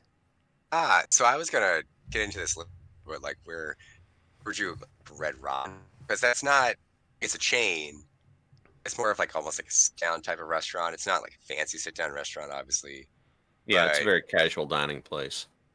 you're gonna pay. You're not gonna pay like $6 for a burger. It's gonna be like probably like 12 to 15 bucks for a burger or something. But Yeah, there's one that's actually not far from where I live, like literally a couple miles, and we'll go there semi frequently, probably at least like or at least every other month at least, because like it's actually pretty decent for kids. So you have two small kids, and like my daughters and neither of my daughters like really eat like a lot of like red meat necessarily, but my oldest loves like the mac and cheese, which is probably like to or friend of the show, Justin, who I think is watching us, like it's more like Kraft mac and cheese, like Kraft Yeah. dinner. It's special, but she loves it. So we go there like Shad, like when you got small kids, it's like let's go to some place they'll eat. Yeah. But I actually like the burgers there. And the thing I love Yeah. about that, I love the bottomless steak fries. It's like That's a real good way to keep get in the steak trouble. fries coming. Oh, I'm the sort that I love potatoes in just about every single form. So it's like fries, potatoes au gratin, mashed potatoes, whatever. Like Tater tots. all potatoes. Oh, tater tots. Yeah. So give me the bottomless steak fries, and I'll just pick one of the mini burgers you have on the menu, which are actually pretty good. I feel. Yeah. The grilled I haven't chicken been- there is pretty good too. Now, what's freaking me out though, I don't know if your locations are doing this, but the ones up here, for some reason, I guess they own Donato's Pizza because they have like Donato's Pizza on the menu now, and it's just so weird. They have that. They have that. And it's like, but I never have because it's like I'm gonna go to a pizza place if I want well, pizza. that and Donato's like sucks balls now. Okay, I've never had it. It's I just we gotta weird it actually, guys, we missed the national chain that does have the best burger. Like I don't know how, but we dropped the ball on that. And depending on what part of the country you're in, you'll know it as one name or another. But you're not going to stack up anything compared to Hardee's / Carl Jr.'s burgers. They are going to knock flat. I have not in comparison. I've not had them since they changed the menu up. I haven't had Hardee's in years, but I do remember liking it a lot. And it's been many years, probably over a decade. It's But been one thing I did about like, that for me. One thing I did appreciate about them, and like a counter culture type of almost thing, because if you remember, like in like many years ago, it's been over a decade at this point, but there was a real big push with places like fast food, and it's almost ridiculous because it's like, what do you expect? It's fast food. Yeah. But almost like when the stupid Super Size Me documentary, which was all bullshit anyway. Yeah, we could the we guy could do a died. whole show on how much he lied and misrepresented stuff. The guy died. The guy literally died in alcohol, losing his entire fame because he was also like a Me Too sex pest. Yeah. But anyway, like around that time, there was this big push for places, even like fast food, to be like, oh, you need to have healthier options. And Hardee's at the time went the complete opposite way. They were like, oh, everyone's going to be like super healthy now. We're going to have like the most ridiculous burgers ever. We're going to dump like a whole pot of chili on this burger. And it's like, yeah, their statement was, they're like this thick and like 12,000 calories. But I appreciate that. I'm like, you know what? I like what you're doing. Maybe I want a 12,000 calorie burger. Pile that full of bacon and cheese. Yeah, man. Their statement was, people come here for decadent burgers. That's what they come here for. So that's what we're going to give them. And yeah, that's the thing. There was a time when it wasn't long after Hardee's went through this phase where they had pizza and fried chicken and everything on their menu. And then someone bought them out and was like, no, knock it off. And they said, okay, we're just going to go back to what we're good at. That was the push of the Angus burgers, which of course ran into the issue with people everywhere vandalizing the signs and pulling the G off the sign. But it was not long after that a friend of mine was like, oh, where are we going to go? I'm wanting a really good burger. And I was like, well, how long has it been since you've been to Hardee's? And he goes, I don't know. I was like, all right, come on. And we're sitting there, and there's a whole group of us sitting around eating it. And when they give it to you, there's not just a wrapper, but there's an inner wrapper for you to actually hold the thing. And he's like, we got done. He sat there, he goes, wow, that was really good. He said, but the problem is I took that inner wrapper off, and then I realized what a rookie mistake that was. It's like, yeah, buddy. That was. I get in that argument with so many people when you want to go somewhere. Like Raising Cane's is a good example. We're like, but there's only like 4 things on the menu. I'm like, yes, because they do it well. Like you'll get into that with like local places. They'll be like, well, I don't like that place because there's only like 3 things on the menu. I'm like, yes, because it's all good. So I can't get on board with you for Cane's. Because in my opinion, Cane's does two things well, and that's tea and their sauce, and everything else is basic, in my humble opinion. But that also means it's inoffensive, so it'll work. But Well, you know, they're interesting side note, and Panda Express is the same thing. So part of the reason why Raising Cane's quality is good is because they don't franchise. All of those stores are corporate owned, which means they keep tighter grips on the thing. And the guy wrote the business proposal for Raising Cane's for college, and his dumbass professor failed him for it. and then now he can go back and go like, Yeah, pretty much. "Sup, G?" You know, But yeah, so it's a lot that's of one of the widest things I've ever done in my life, right there. there's a good YouTube channel you should check out, which I enjoy. It's called The Company Man. Okay. He goes into a lot of like why companies work, why like companies fell off, that sort of stuff. You know what, He I'm gonna go put that on my watch later list right now. he's done a couple on Red Lobster, but he's talked about why Red Lobster is struggling so much. And I guess they're like all you can eat shrimp thing was a total fiasco that cost them like $20 million. So much money. Yeah. Oh wait, Red Lobster. Yeah. Oh, so I actually heard like a rumor. I don't know if it's true, but it just some of these corporations, it's like it codes is probably true that they off like the parent company that owns like Red Lobster, that which I think is like a foreign company, but like they had allegedly they owned all this like shrimp that they've either bought or like from their own like supply companies, and so they were trying to unload it, so they basically dumped it in like the company that they own, where it's like, oh, never ending shrimp, guys, and it's like people laugh. It's like, oh, look at them, lost money on this, and really it was just like, we have so much product, we're gonna dump this product, or what do we do? Oh, it's just like never ending shrimp. Well, they And so were they do it. Just And it's like, oh, we lost money, which could have just been like a tax write-off, because it's like they own the stock of the product. Like, so it's like, oh no, we got to claim like a $10 million loss in our taxes. well, I've Red- heard like that's a rumor, just that it's all amused like by the this big, idea. weird like shell game, but it's like, Yeah. I can believe like they pulled Well, some. I just like love the idea that one company's like, we've got all this old shrimp in the back we're not doing anything with, and they're like, well, let's sell it. It's like the most Move it now. 1930. You're like, oh yes, we could sell that. Who cares if it's almost expired? they've been a sad little albatross of a company for a while because they were in that conglomerate with like Longhorn and Olive Garden. Oh yeah, And they were desperately trying to get rid of them because they were dragging the whole company down during like the recession. Look, yeah, because it was I, considered a luxury in a time when people weren't really Yeah. doing luxury stuff. Well, I think I won't lie to you. I think part of Red Lobster's problem is some good old corporate racism where no one really wants it because of their clientele being primarily like white trash and black people. Mm-hmm. I won't lie, I love me some Cheddar Bay biscuits.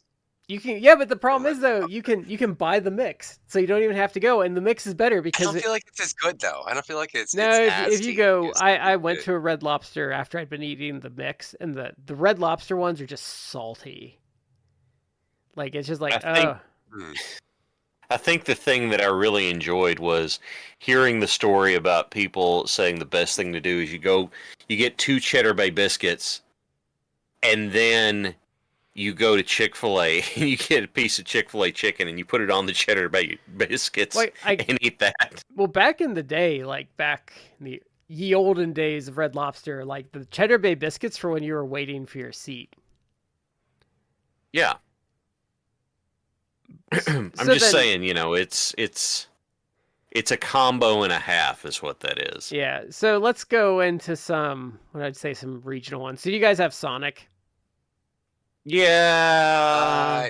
Not like a lot around the area, but I've had Sonic. Now they would be what I'd call mid. They're pretty mid. Yeah. Bad not.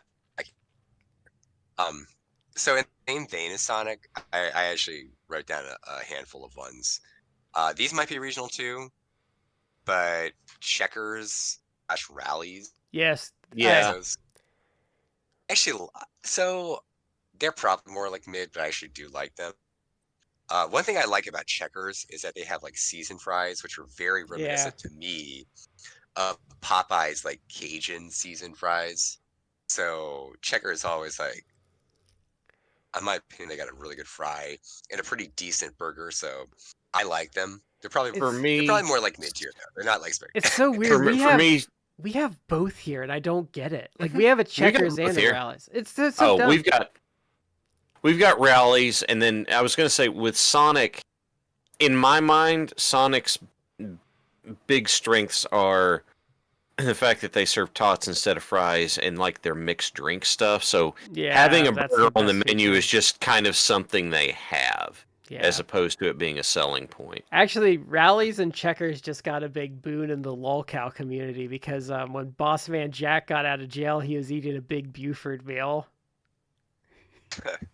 If you don't know who Boss Man Jack is, there's a good Turkey Tom video on him, and he's just this degenerate gambler that just gambles away like tens of thousands of dollars streaming, and he's like a drug addict. But then he like it just loses his shit, like breaks his door and stuff when he loses gambling. But he's just a degenerate gambler that just went to prison for he assaulted a family member, I think.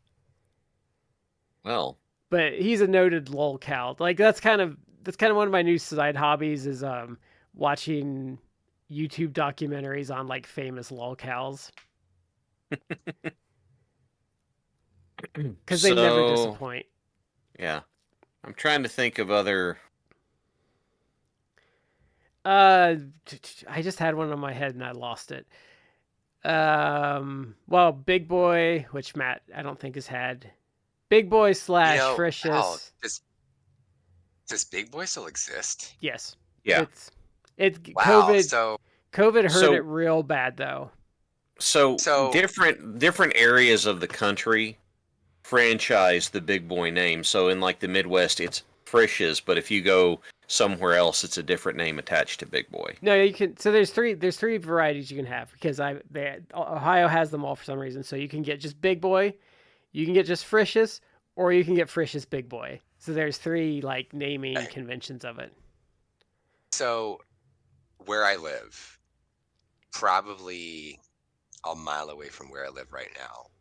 When I was a kid, because I live in the same long story, but I actually live in the same house I grew up in. Same. I bought it from my parents. I inherited it from my parents. My parents passed away, and we renovated it.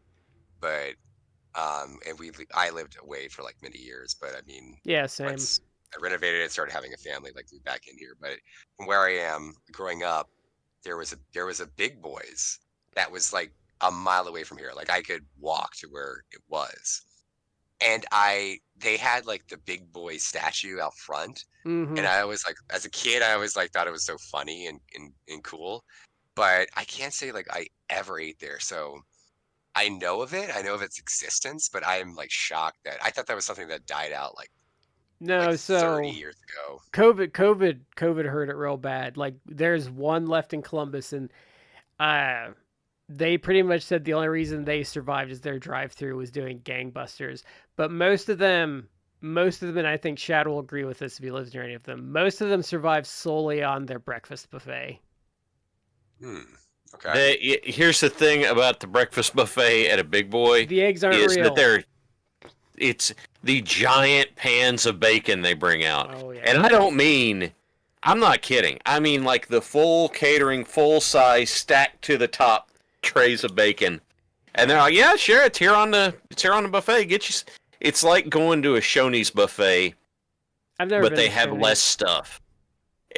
I'm kind of sad that Shoney's is gone because when it comes to buffets, they actually had a nice variety of stuff. But There's actually still I don't know if either of you guys had this, but Columbus still has a single Ponderosa left. I've heard of Ponderosa. I knew they existed. Shad, I don't know if you once. Shad, I don't know if you ever watched Parks and Recreation. Or if You you know, even I know what I'm didn't. referencing.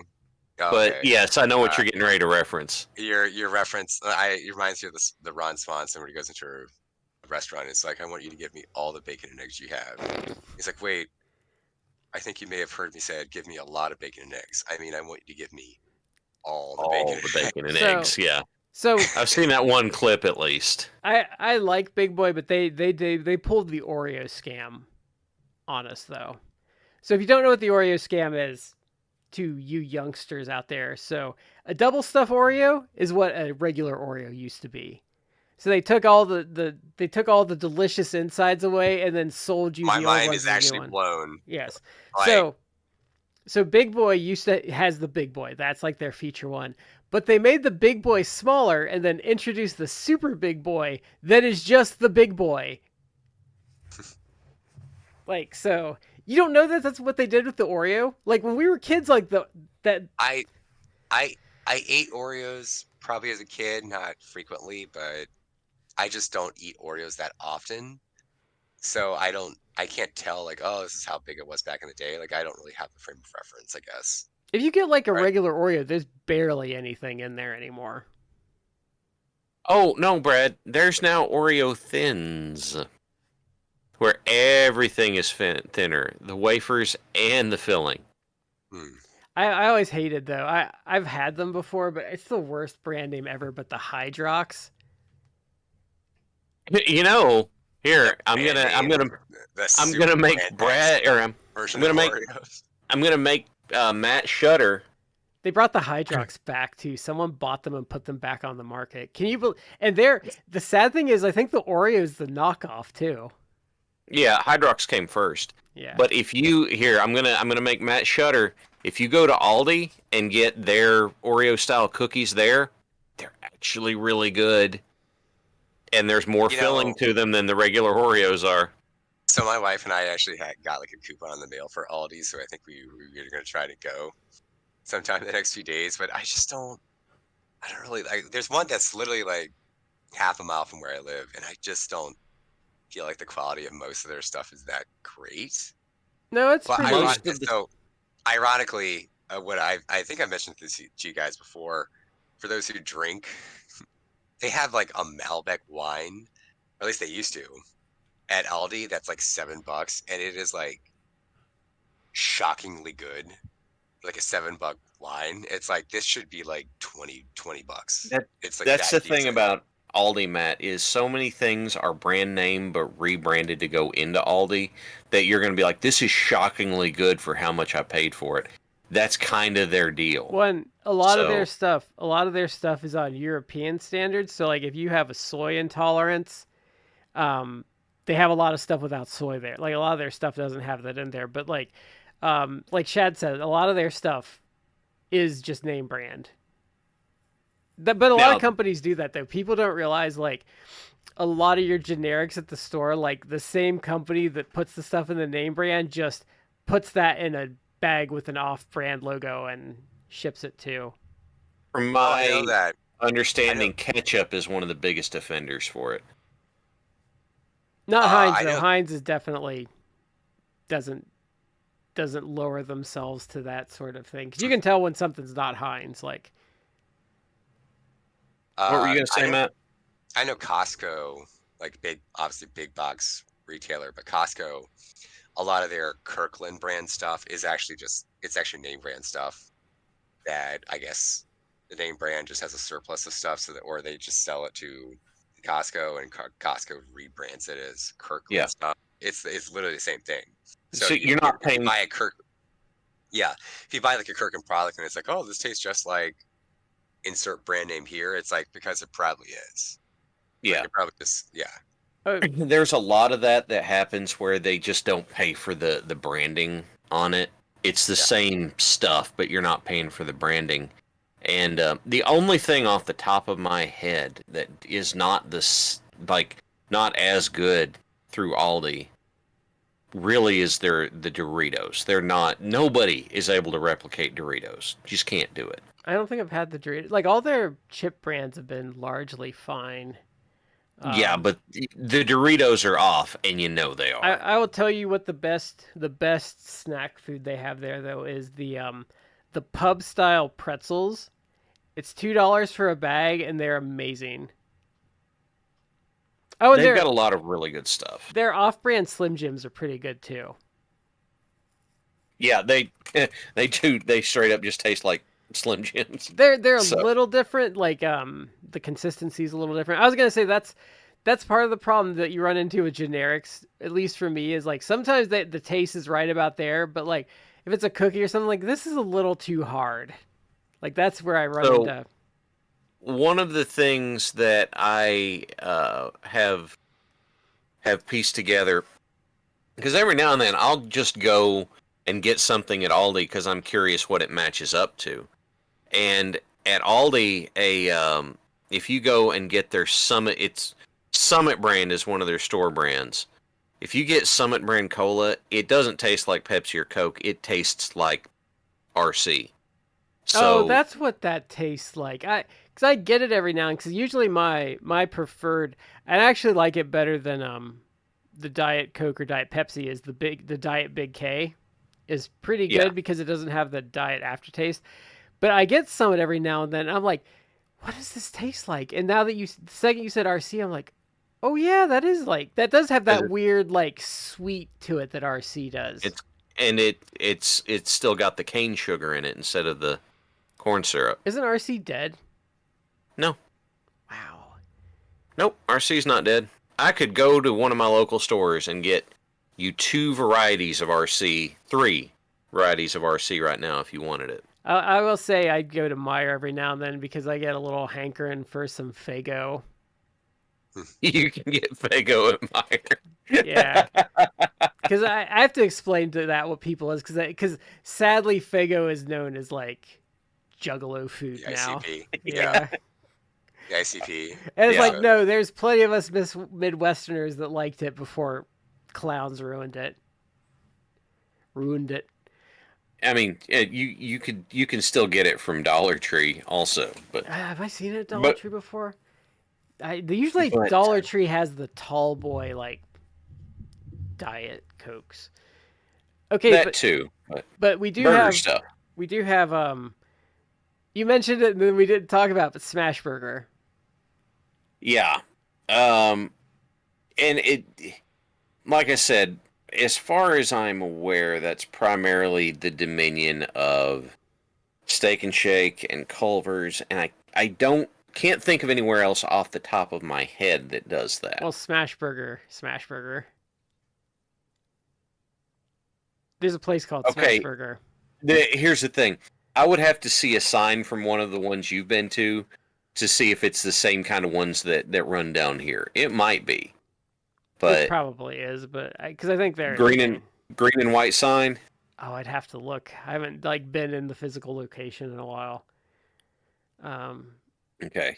Well, Oh man, it might be. I don't know. that would be very interesting because they are still around down in this part of the world. So then, but, what's everyone's poison then when you get a burger? I want to say too before we go into the next part. I would actually say the best offering from Wendy's is the junior bacon.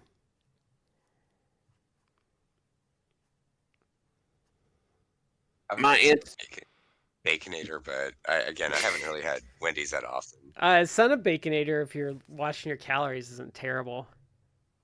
so for me, the answer is going to depend.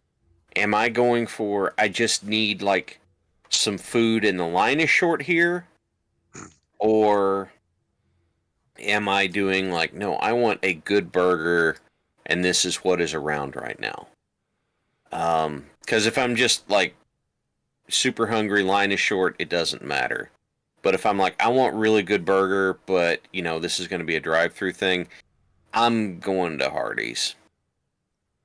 I think a drive-through affects what I'm going to get on my burger because I don't want something super messy. Well, when I say drive-through, I guess what I mean is place with a drive-through. Because that's my big problem with Burger King is for some reason, even if you just get ketchup and mustard on a burger, like there's They always just some, slather it on there. yeah, some glob always comes out like right onto your pants if you don't have it. Yes, I agree with you.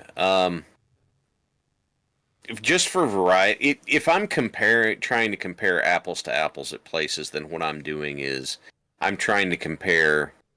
Oh my God, there is another small area burger place that's. God, that's three of them now. Okay, sorry. I'm comparing basic burger to basic burger is what I end up doing because my problem is I don't want to pile too much crap on it.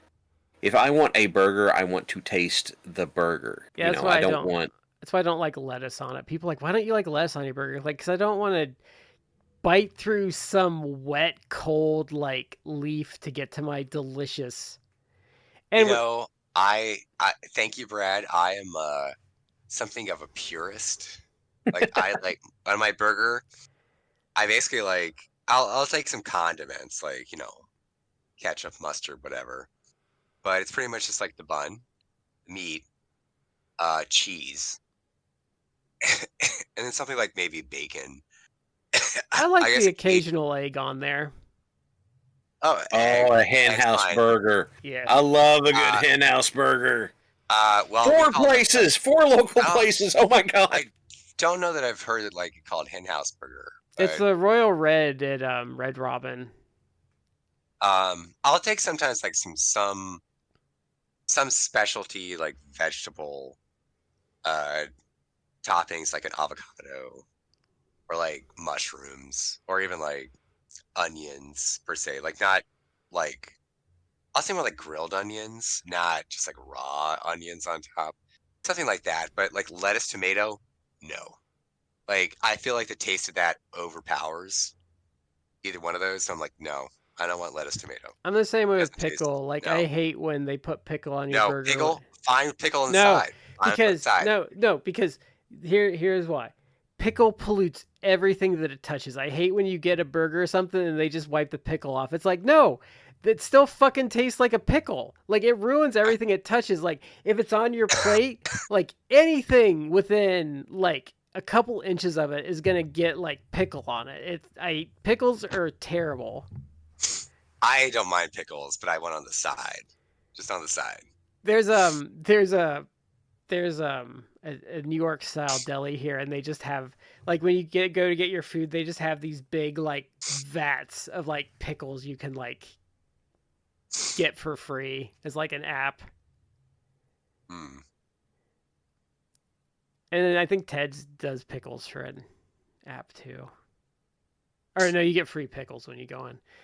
We're forgetting a key fast food restaurant though, which is I would say the staple of the North American college alcoholic, which is White Castle.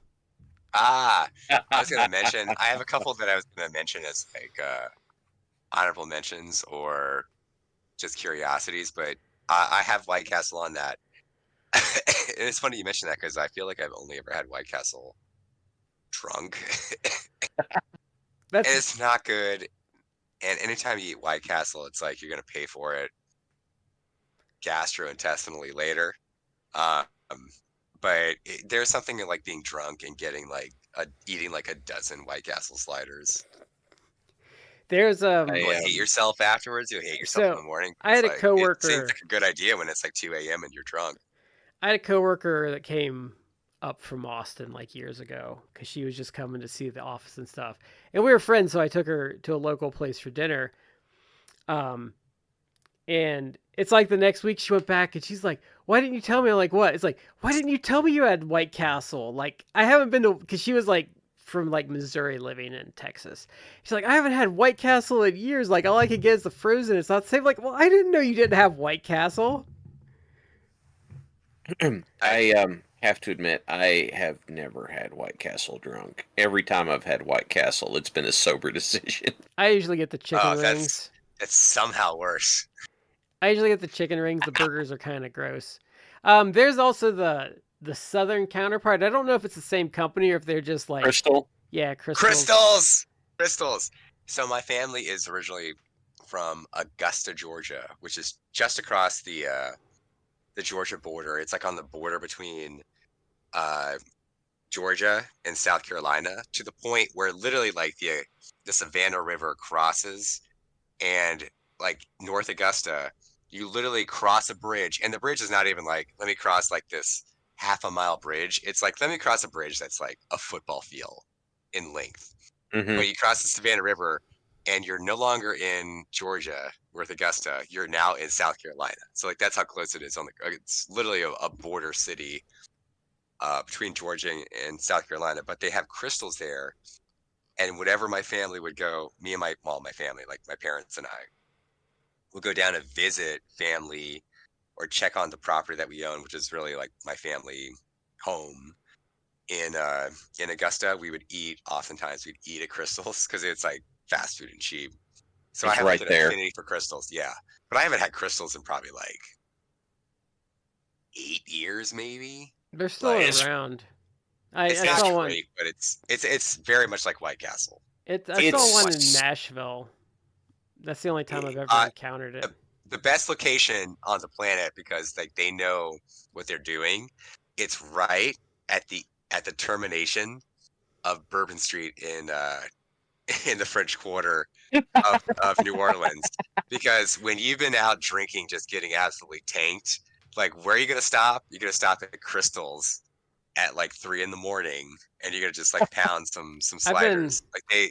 That's the best location on the planet. I've had That both. burger chain. I've been I've had jonesing both for and- what is it? What's the Mardi Gras cake? Is that like a king cake? King cake. Yeah, I've been jonesing for that real bad lately. Cause they had it at work one year and it's delicious. I have It's had pretty good. both Crystal and White Castle, and in my opinion, White Castle beats Crystal by a little bit, but they're not that different. So it's not like a Checker or Rallies or a Carl Jr.'s. No, they're not the same company. Okay. So you had a couple other ones you wanted to mention, Matt? Well, White Castle and Crystals. One is like an honorable mention. I feel it's overpriced, really kind of for what it is. But Shake Shack, I don't know if you guys have that. Yeah. Or have had that. It was the most. I know people really like it, but I had it when they came here. It was the most flavorless, mediocre meal I've ever had in my life. Even the milkshake somehow had no flavor to it. I would probably rate a little higher than mediocre, but it's also not like. It's not. I feel necessarily worth the price because it's a little pricier than like fast food. It's not. It's probably not. It's not as pricey as like Five Guys, but Five Guys is much better I don't quality. know. Five Guys It's okay. Five Guys again, is it's cheaper not- than Wendy's now here. Oh wow. No, because like Um, a big, I think like a Big Mac combo here going to McDonald's like $13 here now. Hmm. It's ridiculous. I was at Shake Shack. Shake Shack, the best thing there are actually not the burgers. It's either like the chicken sandwich, or it's actually like the vegetarian like mushroom burger. The Which is Portobello. really almost just like the portobello, yeah. Hmm. But it's kind of overpriced. It's okay, but it's also It not just worth necessarily the price. It's like, do you want to pay like $8 for like an okay burger? I was Or I was just so go somewhere excited else? because like the shake sounded delicious. Like I'd heard about it because I think it was like Obama's favorite like restaurant or something. There's quite a few in the DC area. Yeah, and so I had heard about it, so I was excited. Then I got it. I'm like, this just has no taste to it.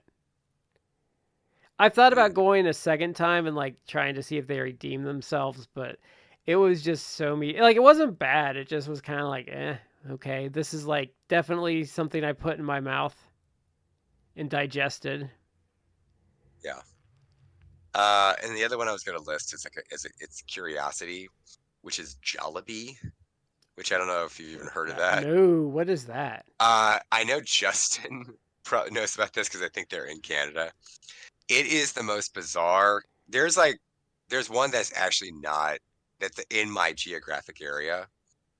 And I've got it a couple times, but I've actually, in fairness, never got the burgers there. It is the weirdest fast food type of restaurant because it's probably primarily it's actually owned by a Filipino company, and it is primarily like a fried chicken place, but they also sell burgers and spaghetti, and it's like What? What? that is a weird combination. Yes, it Yeah, is. That is strange. the chicken, which is the only thing I've got there, it's okay, but it's one of those places, like a chicken places, that does not, and I mean, you can probably say this about a lot of fast food chicken places, but it does not hold up like the next day. Like if it's like you order a bucket of chicken for your family, whatever, your family doesn't finish it. So it's like, we got like a couple thighs, a couple drumsticks, whatever. Like let's put them in the fridge, like eat them tomorrow. It Yeah. does not hold up at all. It like the quality like goes right off a cliff.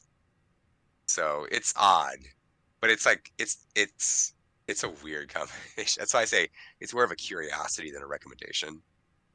I never had the burgers, though, that's why I can't say.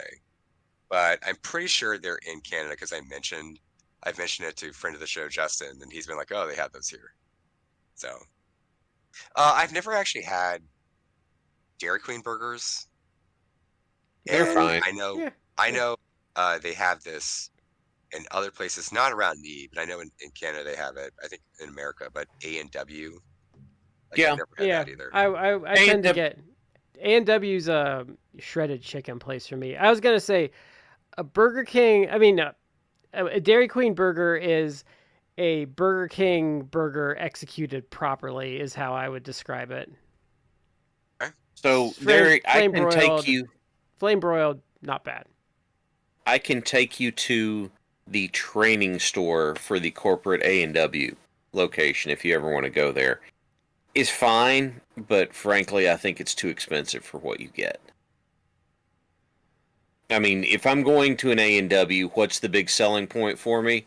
To go up to the big tap and like pull the thing and get A&W out of it. Well, The food is almost incidental. my problem with them is they're kind of just like doing a chain version of like the local like little shack that's only open in the summer around your place that does like all of that, like all of the, I don't know what you'd call them, like staples, like your shredded chicken, your burger, your hot dogs, like your ice cream and all that stuff. It's kind of just that. Yeah. Just, I would say more mediocre. It's not There bad. there are places where if the burger is not there, I am the kind of person that goes, if I'm going somewhere for a burger, I want it to be a burger place. I do not want to go. It's like going to Red Lobster and getting steak. Why? No, It doesn't make sense to me. So that happened with a relative once. We went to it's called Brown Derby. It's like a steak place, and they got like shrimp or something. They're upset it was bad. I'm like, it's a steak place. Like you yeah, don't go to a steak place and get like the fish. Like that's just not what you do. yeah, that's the wrong call. But you know, the only thing that I consider to be a safe bet on that front is if you go to steakhouse and get a burger there, you're probably going to be in pretty good shape. Yeah, because they usually it's usually good quality beef for what you're getting. Yeah. So I'm trying. anyway, for your I looked at a ranking and I don't think we're missing anything. I'm just saying, if you're looking for basic drive-through quality stuff, I think Hardee's runs away with it. But you know, I'd say Wendy's, but I don't eat at Hardee's a lot. We don't like that. Columbus doesn't have like Hardee's. They're around Columbus, but like the city doesn't have them. You have to go out. Like I think the only places that have them are like Flying J's. Have them like, you know, attached on. wow, that is not something I have ever seen. I've never seen a Hardee's attached somewhere. I don't. Not to a Flying J anyway. Well, yeah, there's like one or two, and then like it's usually Wendy's. So that is a little bizarre. Yeah, yeah. Usually I see Wendy's attached to like gas stations or something like that. Yeah, but I'd say I'd probably go with Wendy's just from a familiarity standpoint. Like if I was gonna walk in, it'd probably be Five Guys. Um, because the thing is, like, especially with how expensive Wendy's and McDonald's are now, like if you're going with someone else, like to a Five Guys, you can just both get a burger, and even like a small fry is gonna have more than enough fries for the two of you to You split. probably gonna be okay. Yeah, Yeah, Five Guys is notorious for like if you get a small fry, it's like an extra large fry everywhere else. Like a yeah, large fry is like you could feed like a family of four on just these fries. Like yeah. they're pretty big. Look, I don't know. Like I think Brad, you said like McDonald's is like intentionally up their prices. All I know is like recently, like I family of four, two kids, and they're little, so all that makes them happy is like a Happy Meal with like chicken nuggets. Yeah. But my wife and I, and we're not like eating like large, but it's like just a adult combo meal, which is like a sandwich, burger, or like a chicken sandwich, whatever, and fries and a drink. So two Happy Meals, two adult combo meals. It was like 35 bucks. And it's like, Hmm. whatever you want to chalk this up to, inflation or them raising their prices, it's like, this is bullshit. Like, Yeah. I should have to pay 30 and 35 bucks for They McDonald's. yeah, they intentionally raise their prices past the point of inflation. And it's They're just like I hate that. they're on the record. They're abandoning their like lower income people and like to pursue higher income, which I think is really bizarre. I don't know if they're Yeah, doing it it's right. it's the Arch Deluxe mistake all over again. Yeah. It's like If you I'll tell you the place. I guess I could count it as fast food. The closest thing to fast food I do, and you have to have them close by. And they're expanding out. They're all over Ohio now. I don't know if Kentucky has it yet, but Sheetz is one of my preferred places to go in and get something to eat. I have heard of it. I don't think there's one in Kentucky. I know Wawa is opening one in Kentucky. Yeah, And if they may not want to open too close to a few places, and there are two Buc-ee's in Kentucky now, and there are if you go to they may not want to set up too close to one of those, but yeah, Sheetz is like the same general concept, but their food is pretty solid and like they're nice because like I can go in there and get like a sandwich for $5. I am open to trying it if I ever stumble across one. And So yeah, they were not in Columbus like as of a couple years ago, and I mean in Ohio as a couple years ago, and now they're everywhere. mm. Like just Well, I taking understood them over. as they were a Northwest thing, and now they're expanding out. I actually first encountered it in North Carolina, Hmm. Interesting. and Maybe. we got a the one that pisses me off though is so Bojangles came up here, and they took everything Southern off of the menu. Like they took the pimento cheese off of there. Like you can't get the ham and egg biscuit for breakfast anymore. And it's like, why even come up here if you took your identity away? Like that Yeah. was half the point is like the weird southern stuff that like you can't get up here, like pimento There's cheese. where I can't remember. I think it was at I think there's a Popeyes in a town near me, and like they didn't even have the red beans and rice on the menu. And I was like, what the hell's the point? Why? That What that's like the so it's a they staple, isn't it? yeah, because it's supposed to be like Popeyes is kind of supposed to be like Cajun-y, isn't it? It's supposed to be Yeah, I like thought Cajun, so. Yeah. Louisiana flavored, yeah. Yeah. So like, what's the I point? actually, as I've said before, I love the Cajun fries, and I actually probably like their chicken sandwiches. But I also grew up like eating Popeyes like every once a month, once every other month. Like my whatever, like my dad's always like tight-assed about spending money, especially on even like fast food. Like we would never go out to eat like at a restaurant or anything like that, like for like birthdays maybe. But Hmm. once a month, like because they would send coupons and like the Washington Post local like every Saturday, every Sunday, sorry, they would send coupons of some sort.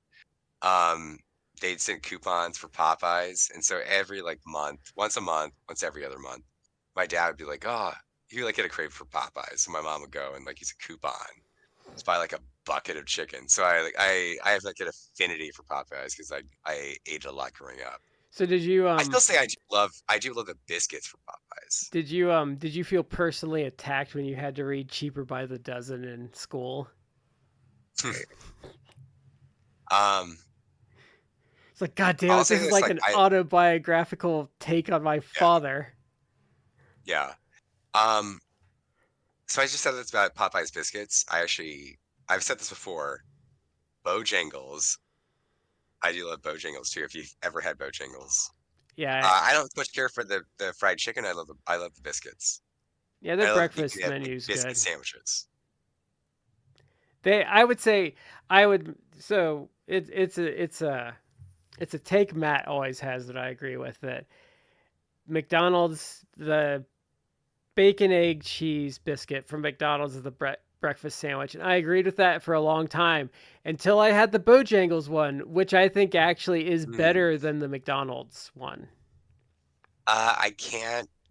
I can't agree only because I have not had that, You should and try it. there actually.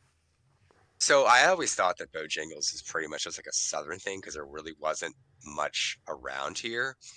But there is actually a Bojangles that is in my geographic area, but it's also like a 30-minute drive, like in a place in an area that's not far away. It's only like a 30-minute drive, and it's also like I never go over there, so it's like there's I'm not gonna go 30 minutes down the road just to get like fast food Bojangles, but If I can't. I've never had it, but without having that to compare, I personally view the McDonald's bacon egg and cheese sandwich as like the best breakfast item in all of fast food slash the best actually McDonald's food item they have. I love that sandwich. I would Matt, I'm say gonna mess with you because Mhm. again, for breakfast stuff, I'm gonna go back over to Hardee's because dear God, they do really good breakfast stuff there. They have Hardee's, a okay. yeah, they have a pork chop and gravy biscuit that is just like, oh God, how is this damn good? You know, I love bacon, but I can't say beyond bacon I really even eat pork at all. you gotta Like I don't know. I don't have like weird things about it, but I also am not. people Taste is They not have a people favorite of don't know how mine. to cook pork So, chops. Like there is a method to cooking pork chops. Most people just dry them out and they're awful. I was yeah, gonna that's say true. though, Matt, with your love of biscuits, I don't know what states it's in. I know it's in West Virginia. If you're ever my driving through the my family's my family's from the South. Like I have yeah, to. It's almost like in my blood to love biscuits. if you're ever driving through the mountains of West Virginia, it's off like the main highway. There's a couple of them, but Biscuit World is worth a stop if you're ever near one. Right next door to Spatula City. You know, I don't. I've never heard of that actually. It's I don't even I only know it because I see it. Like I've gone to it a couple times, but like just driving to like the Carolinas, you just see it on like the highway All sign. right, It's like, oh, it's You know, Biscuit World. I feel like there was like a. I almost feel like it was like biscuits. One, my wife and I, Nashville. Um, there's actually like a local place that does like fried chicken and biscuit sandwiches. Literally, it's like half a mile away from where I live, but I've had it twice now, and it's one of those things that's like you should be ashamed to call yourself a biscuit company because the biscuits are both dry and flavorless. And it's like, Yeah. yeah, how can you call yourself a biscuit company? Like yeah. they have to be flavorful, and they cannot be too dry. Like have to be like fluffy. They have to taste like at least like Matt, buttery, at least something. Matt, Hardee's. Not kidding. Okay, 100% serious. I would go. It's only that there's not I don't really think a lot in my geographic area. Let me look. Let me actually You're look. killing me. I and think see. So here, let me tell you a quick story. Let me. Because I'm gonna Google this right now just for Shad's this, sake. let me tell you this quick story. So my wife does really good biscuits and gravy. She does white sawmill gravy. She does a great job. Shad, the closest Hardee's is like 40-minute drive from here, and it's not even like it's 40 minutes now at like 11:15 p.m. midnight. Yeah, okay. So during the day, it's Well- probably like Oh, an hour. I actually but- have If one within 13 miles. I didn't. It's just on the other side of town. So, all right, Matt, if you ever take that fabled saying I'm Ohio opposed. Valley, listen, if you ever take that fabled Ohio Valley vacation, let me know, and we'll get you hooked up with some good food, man. Oh, we can go to the Ohio Valley Wrestling Show that has sold about 400 tickets in a 6,000 seat venue. Oh my Yeah, gosh! that's- What? Nice. What? Yeah, Wait, that's in Pikeville. I know. Wait, I've been there. OVW did that. Yeah. Oh Look, yeah. Matt, we'll take the trip. We'll get you the Mothman's autograph, and we'll go to Hardee's. No, I'd no, be so God, excited for Man's if autograph. you're just going to Pikeville, then okay. I'm a big fan of Mothman. We'll get you his autograph. We'll get you a little. No, we can get you a little Bubby Child shirt. It says the Mothman stole my catalytic converter. He's All like right. well, he's a Kentucky thing. 'Cause he's like West Virginia, Ohio, Kentucky. He's West Virginia. Yeah, I don't know if there are any Kentucky Mothman sightings, but I think anyway, I think there's Let me- one Ohio River, so it might have been around. so let me finish my biscuits and gravy story real quick. My wife made this, and she does a great job. It's so I mean, it's well done biscuits and gravy is just a joy. She made those because periodically we'll have Brenner, and we tried to get our oldest kid to eat them before kindergarten, and he would not do it. Would not do it. Didn't like it. Didn't want it. Well, when we sent him off to school, we're like, now look, they're going to offer you food at school. It's going to be good, but you're going to have that. You're going to have the school food because it's a way of trying to. First of all, at least around here, nobody pays for a school meal, breakfast or lunch, and then second, they usually actually do a pretty decent job. He comes home from school one day, and these are the words that leave my eldest child's mouth. Mommy, have you ever had biscuits and gravy? It's so good. You take the biscuit and dip it in the gravy. And she goes, I made that for you and you wouldn't eat it. Well, they make it right at school. And what they do at school is they make white sawmill gravy, but they don't put any pepper in it. And I'm just like, what kind of heathen have we raised? Doesn't want s'mores and likes gravy without pepper in it. What are we doing wrong? What happened? Where did we err? It's like How kids are like bland. Kids like the blandest shit. Yeah. Well, and I didn't appreciate that until I had kids, and then it's like my oldest daughter will everything she will say is too spicy, and I've discovered that spicy is a euphemism for it just has a different taste, like it's seasoned. Yeah. Like it's seasoning, it's like, oh, it's too spicy, and it's like it's not spicy that it's like hot.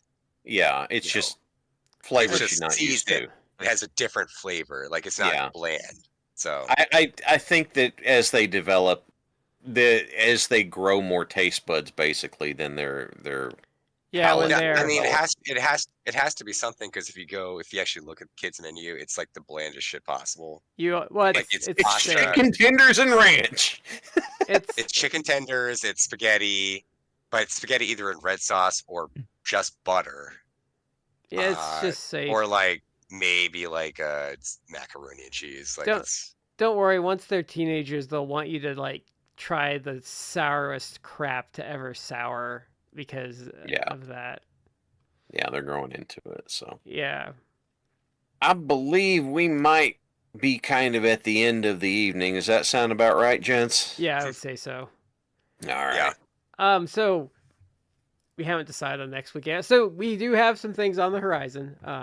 we have like a 1993 episode of Superstars someone recommended. I have to talk with him about it, but Mr. Beefy mentioned the Bad Blood pay per view, which we're gonna do at some point, but I want him to come on with us for that. We're gonna do more Portland, and I want to do more Randy Savage in Memphis. And then we do have a diabolical little project that we're gonna do, which is we're going to, over the course of, I don't know how long it'll take us, we're gonna watch the entirety of 1992 USWA. And I think I recommended that. yeah, and 'Cause we have I wanted to see the Jerry the infamous Jerry Lawler, Jeff Jarrett Moondogs yeah, feud. and we have on the menu. I just have to. There's research and stuff that needs to be done to it, but we're gonna be doing at some point a long retrospective of the WCW Cruiserweight division. But there's just a lot of effort to go into that, and I'm a lazy fuck, so I haven't like put the effort in on that I mean, yet. I feel like we could do a series of highlights of that, and Well, I kind of wanted to get like in depth on the matches and stuff and find the stuff, and I need to dig it up and see, like, I want to get like Otani getting, winning the cruiserweight title, and those early days. There's just some research to that. okay, fair enough. And we kind of did a little groundwork. There was just a lot going on. I couldn't do the follow up. Like, some of our early groundwork was like the When Worlds Collide show and the Rey Mysterio versus Psychosis stuff was Mhm. kind of like Yeah, precursor build up to that. So yeah. that's kind of the stuff we have out there. There's something else that I can't remember, but those are kind of the wrestling related topics we have. If you're interested in any of those more than anything else, just you can always say, hey, do this first. But so I think towards the end of the summer we'll probably start the USWA stuff, because that's just weekly TV, and I think we could probably knock off 2 episodes at a time pretty easy. So I think if we do that like once or twice a month, we can get through the year in about a year and a half to 2 years of show. Which Hmm. I'm interested in doing that. I think that'll be fun in like a contextual sort of way. Because I've enjoyed anything. We've only done it twice. Like the long form, the Randy Savage, Hulk Hogan, Mega Powers explode, and then the Dangerous Alliance era WCW. Like, there's something I've enjoyed about those context things, or seeing the same guys over and over again, and you can really like kind of develop an opinion on them in that period. Yeah, you can Oh, see there. some big progression. Yeah. To go back to that's actually a really relevant point, because Ring of Honor's Cheeseburger on Twitter today was extolling the virtues of Lex Luger, saying like, oh, Lex Luger was awesome. And it's like, after watching 91, 92, like we can say like, yeah, like Lex Luger was actually good. He was real good. Hmm. Like he unfortunately for a long time was maligned. It's like, oh, he wasn't that great of a worker. It's like, no, he's actually a really good worker. That's Like, he was good. that's yeah. I feel like that's the good example of the work rate smart phase that a lot of fans went through in the early 2000s. But he's not even like, if you're like a work rate snob, he's not even bad by those metrics. Because I mean, like, I go back to that one just because I was surprised I enjoyed it for being like a 15-minute time limit draw. But like the Tatanka draw at King of the Ring, like they're just bomb throwing on each other. Hmm. Or even the Ron But Simmons match we watched. Like, it wasn't amazing, but like there was a lot of work in there. The Rick Steiner match was really good. we also did not have the same general access to that sort of stuff then that we do now. So it's either faulty memory, or it's easier to disprove those kinds of statements. Yeah, I think the So, problem is I'm not putting like, I think the problem is a lot of workers trashed him to people like Meltzer and really colored the perception with how they interacted with people, because he knew his value and made sure he was getting paid what he was worth. And I think there's a lot yeah. of, I think that's what a lot of the issue was.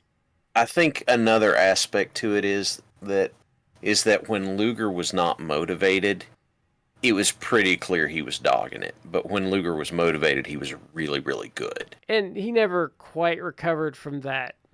Was it a motorcycle accident he had? Yeah. Yeah.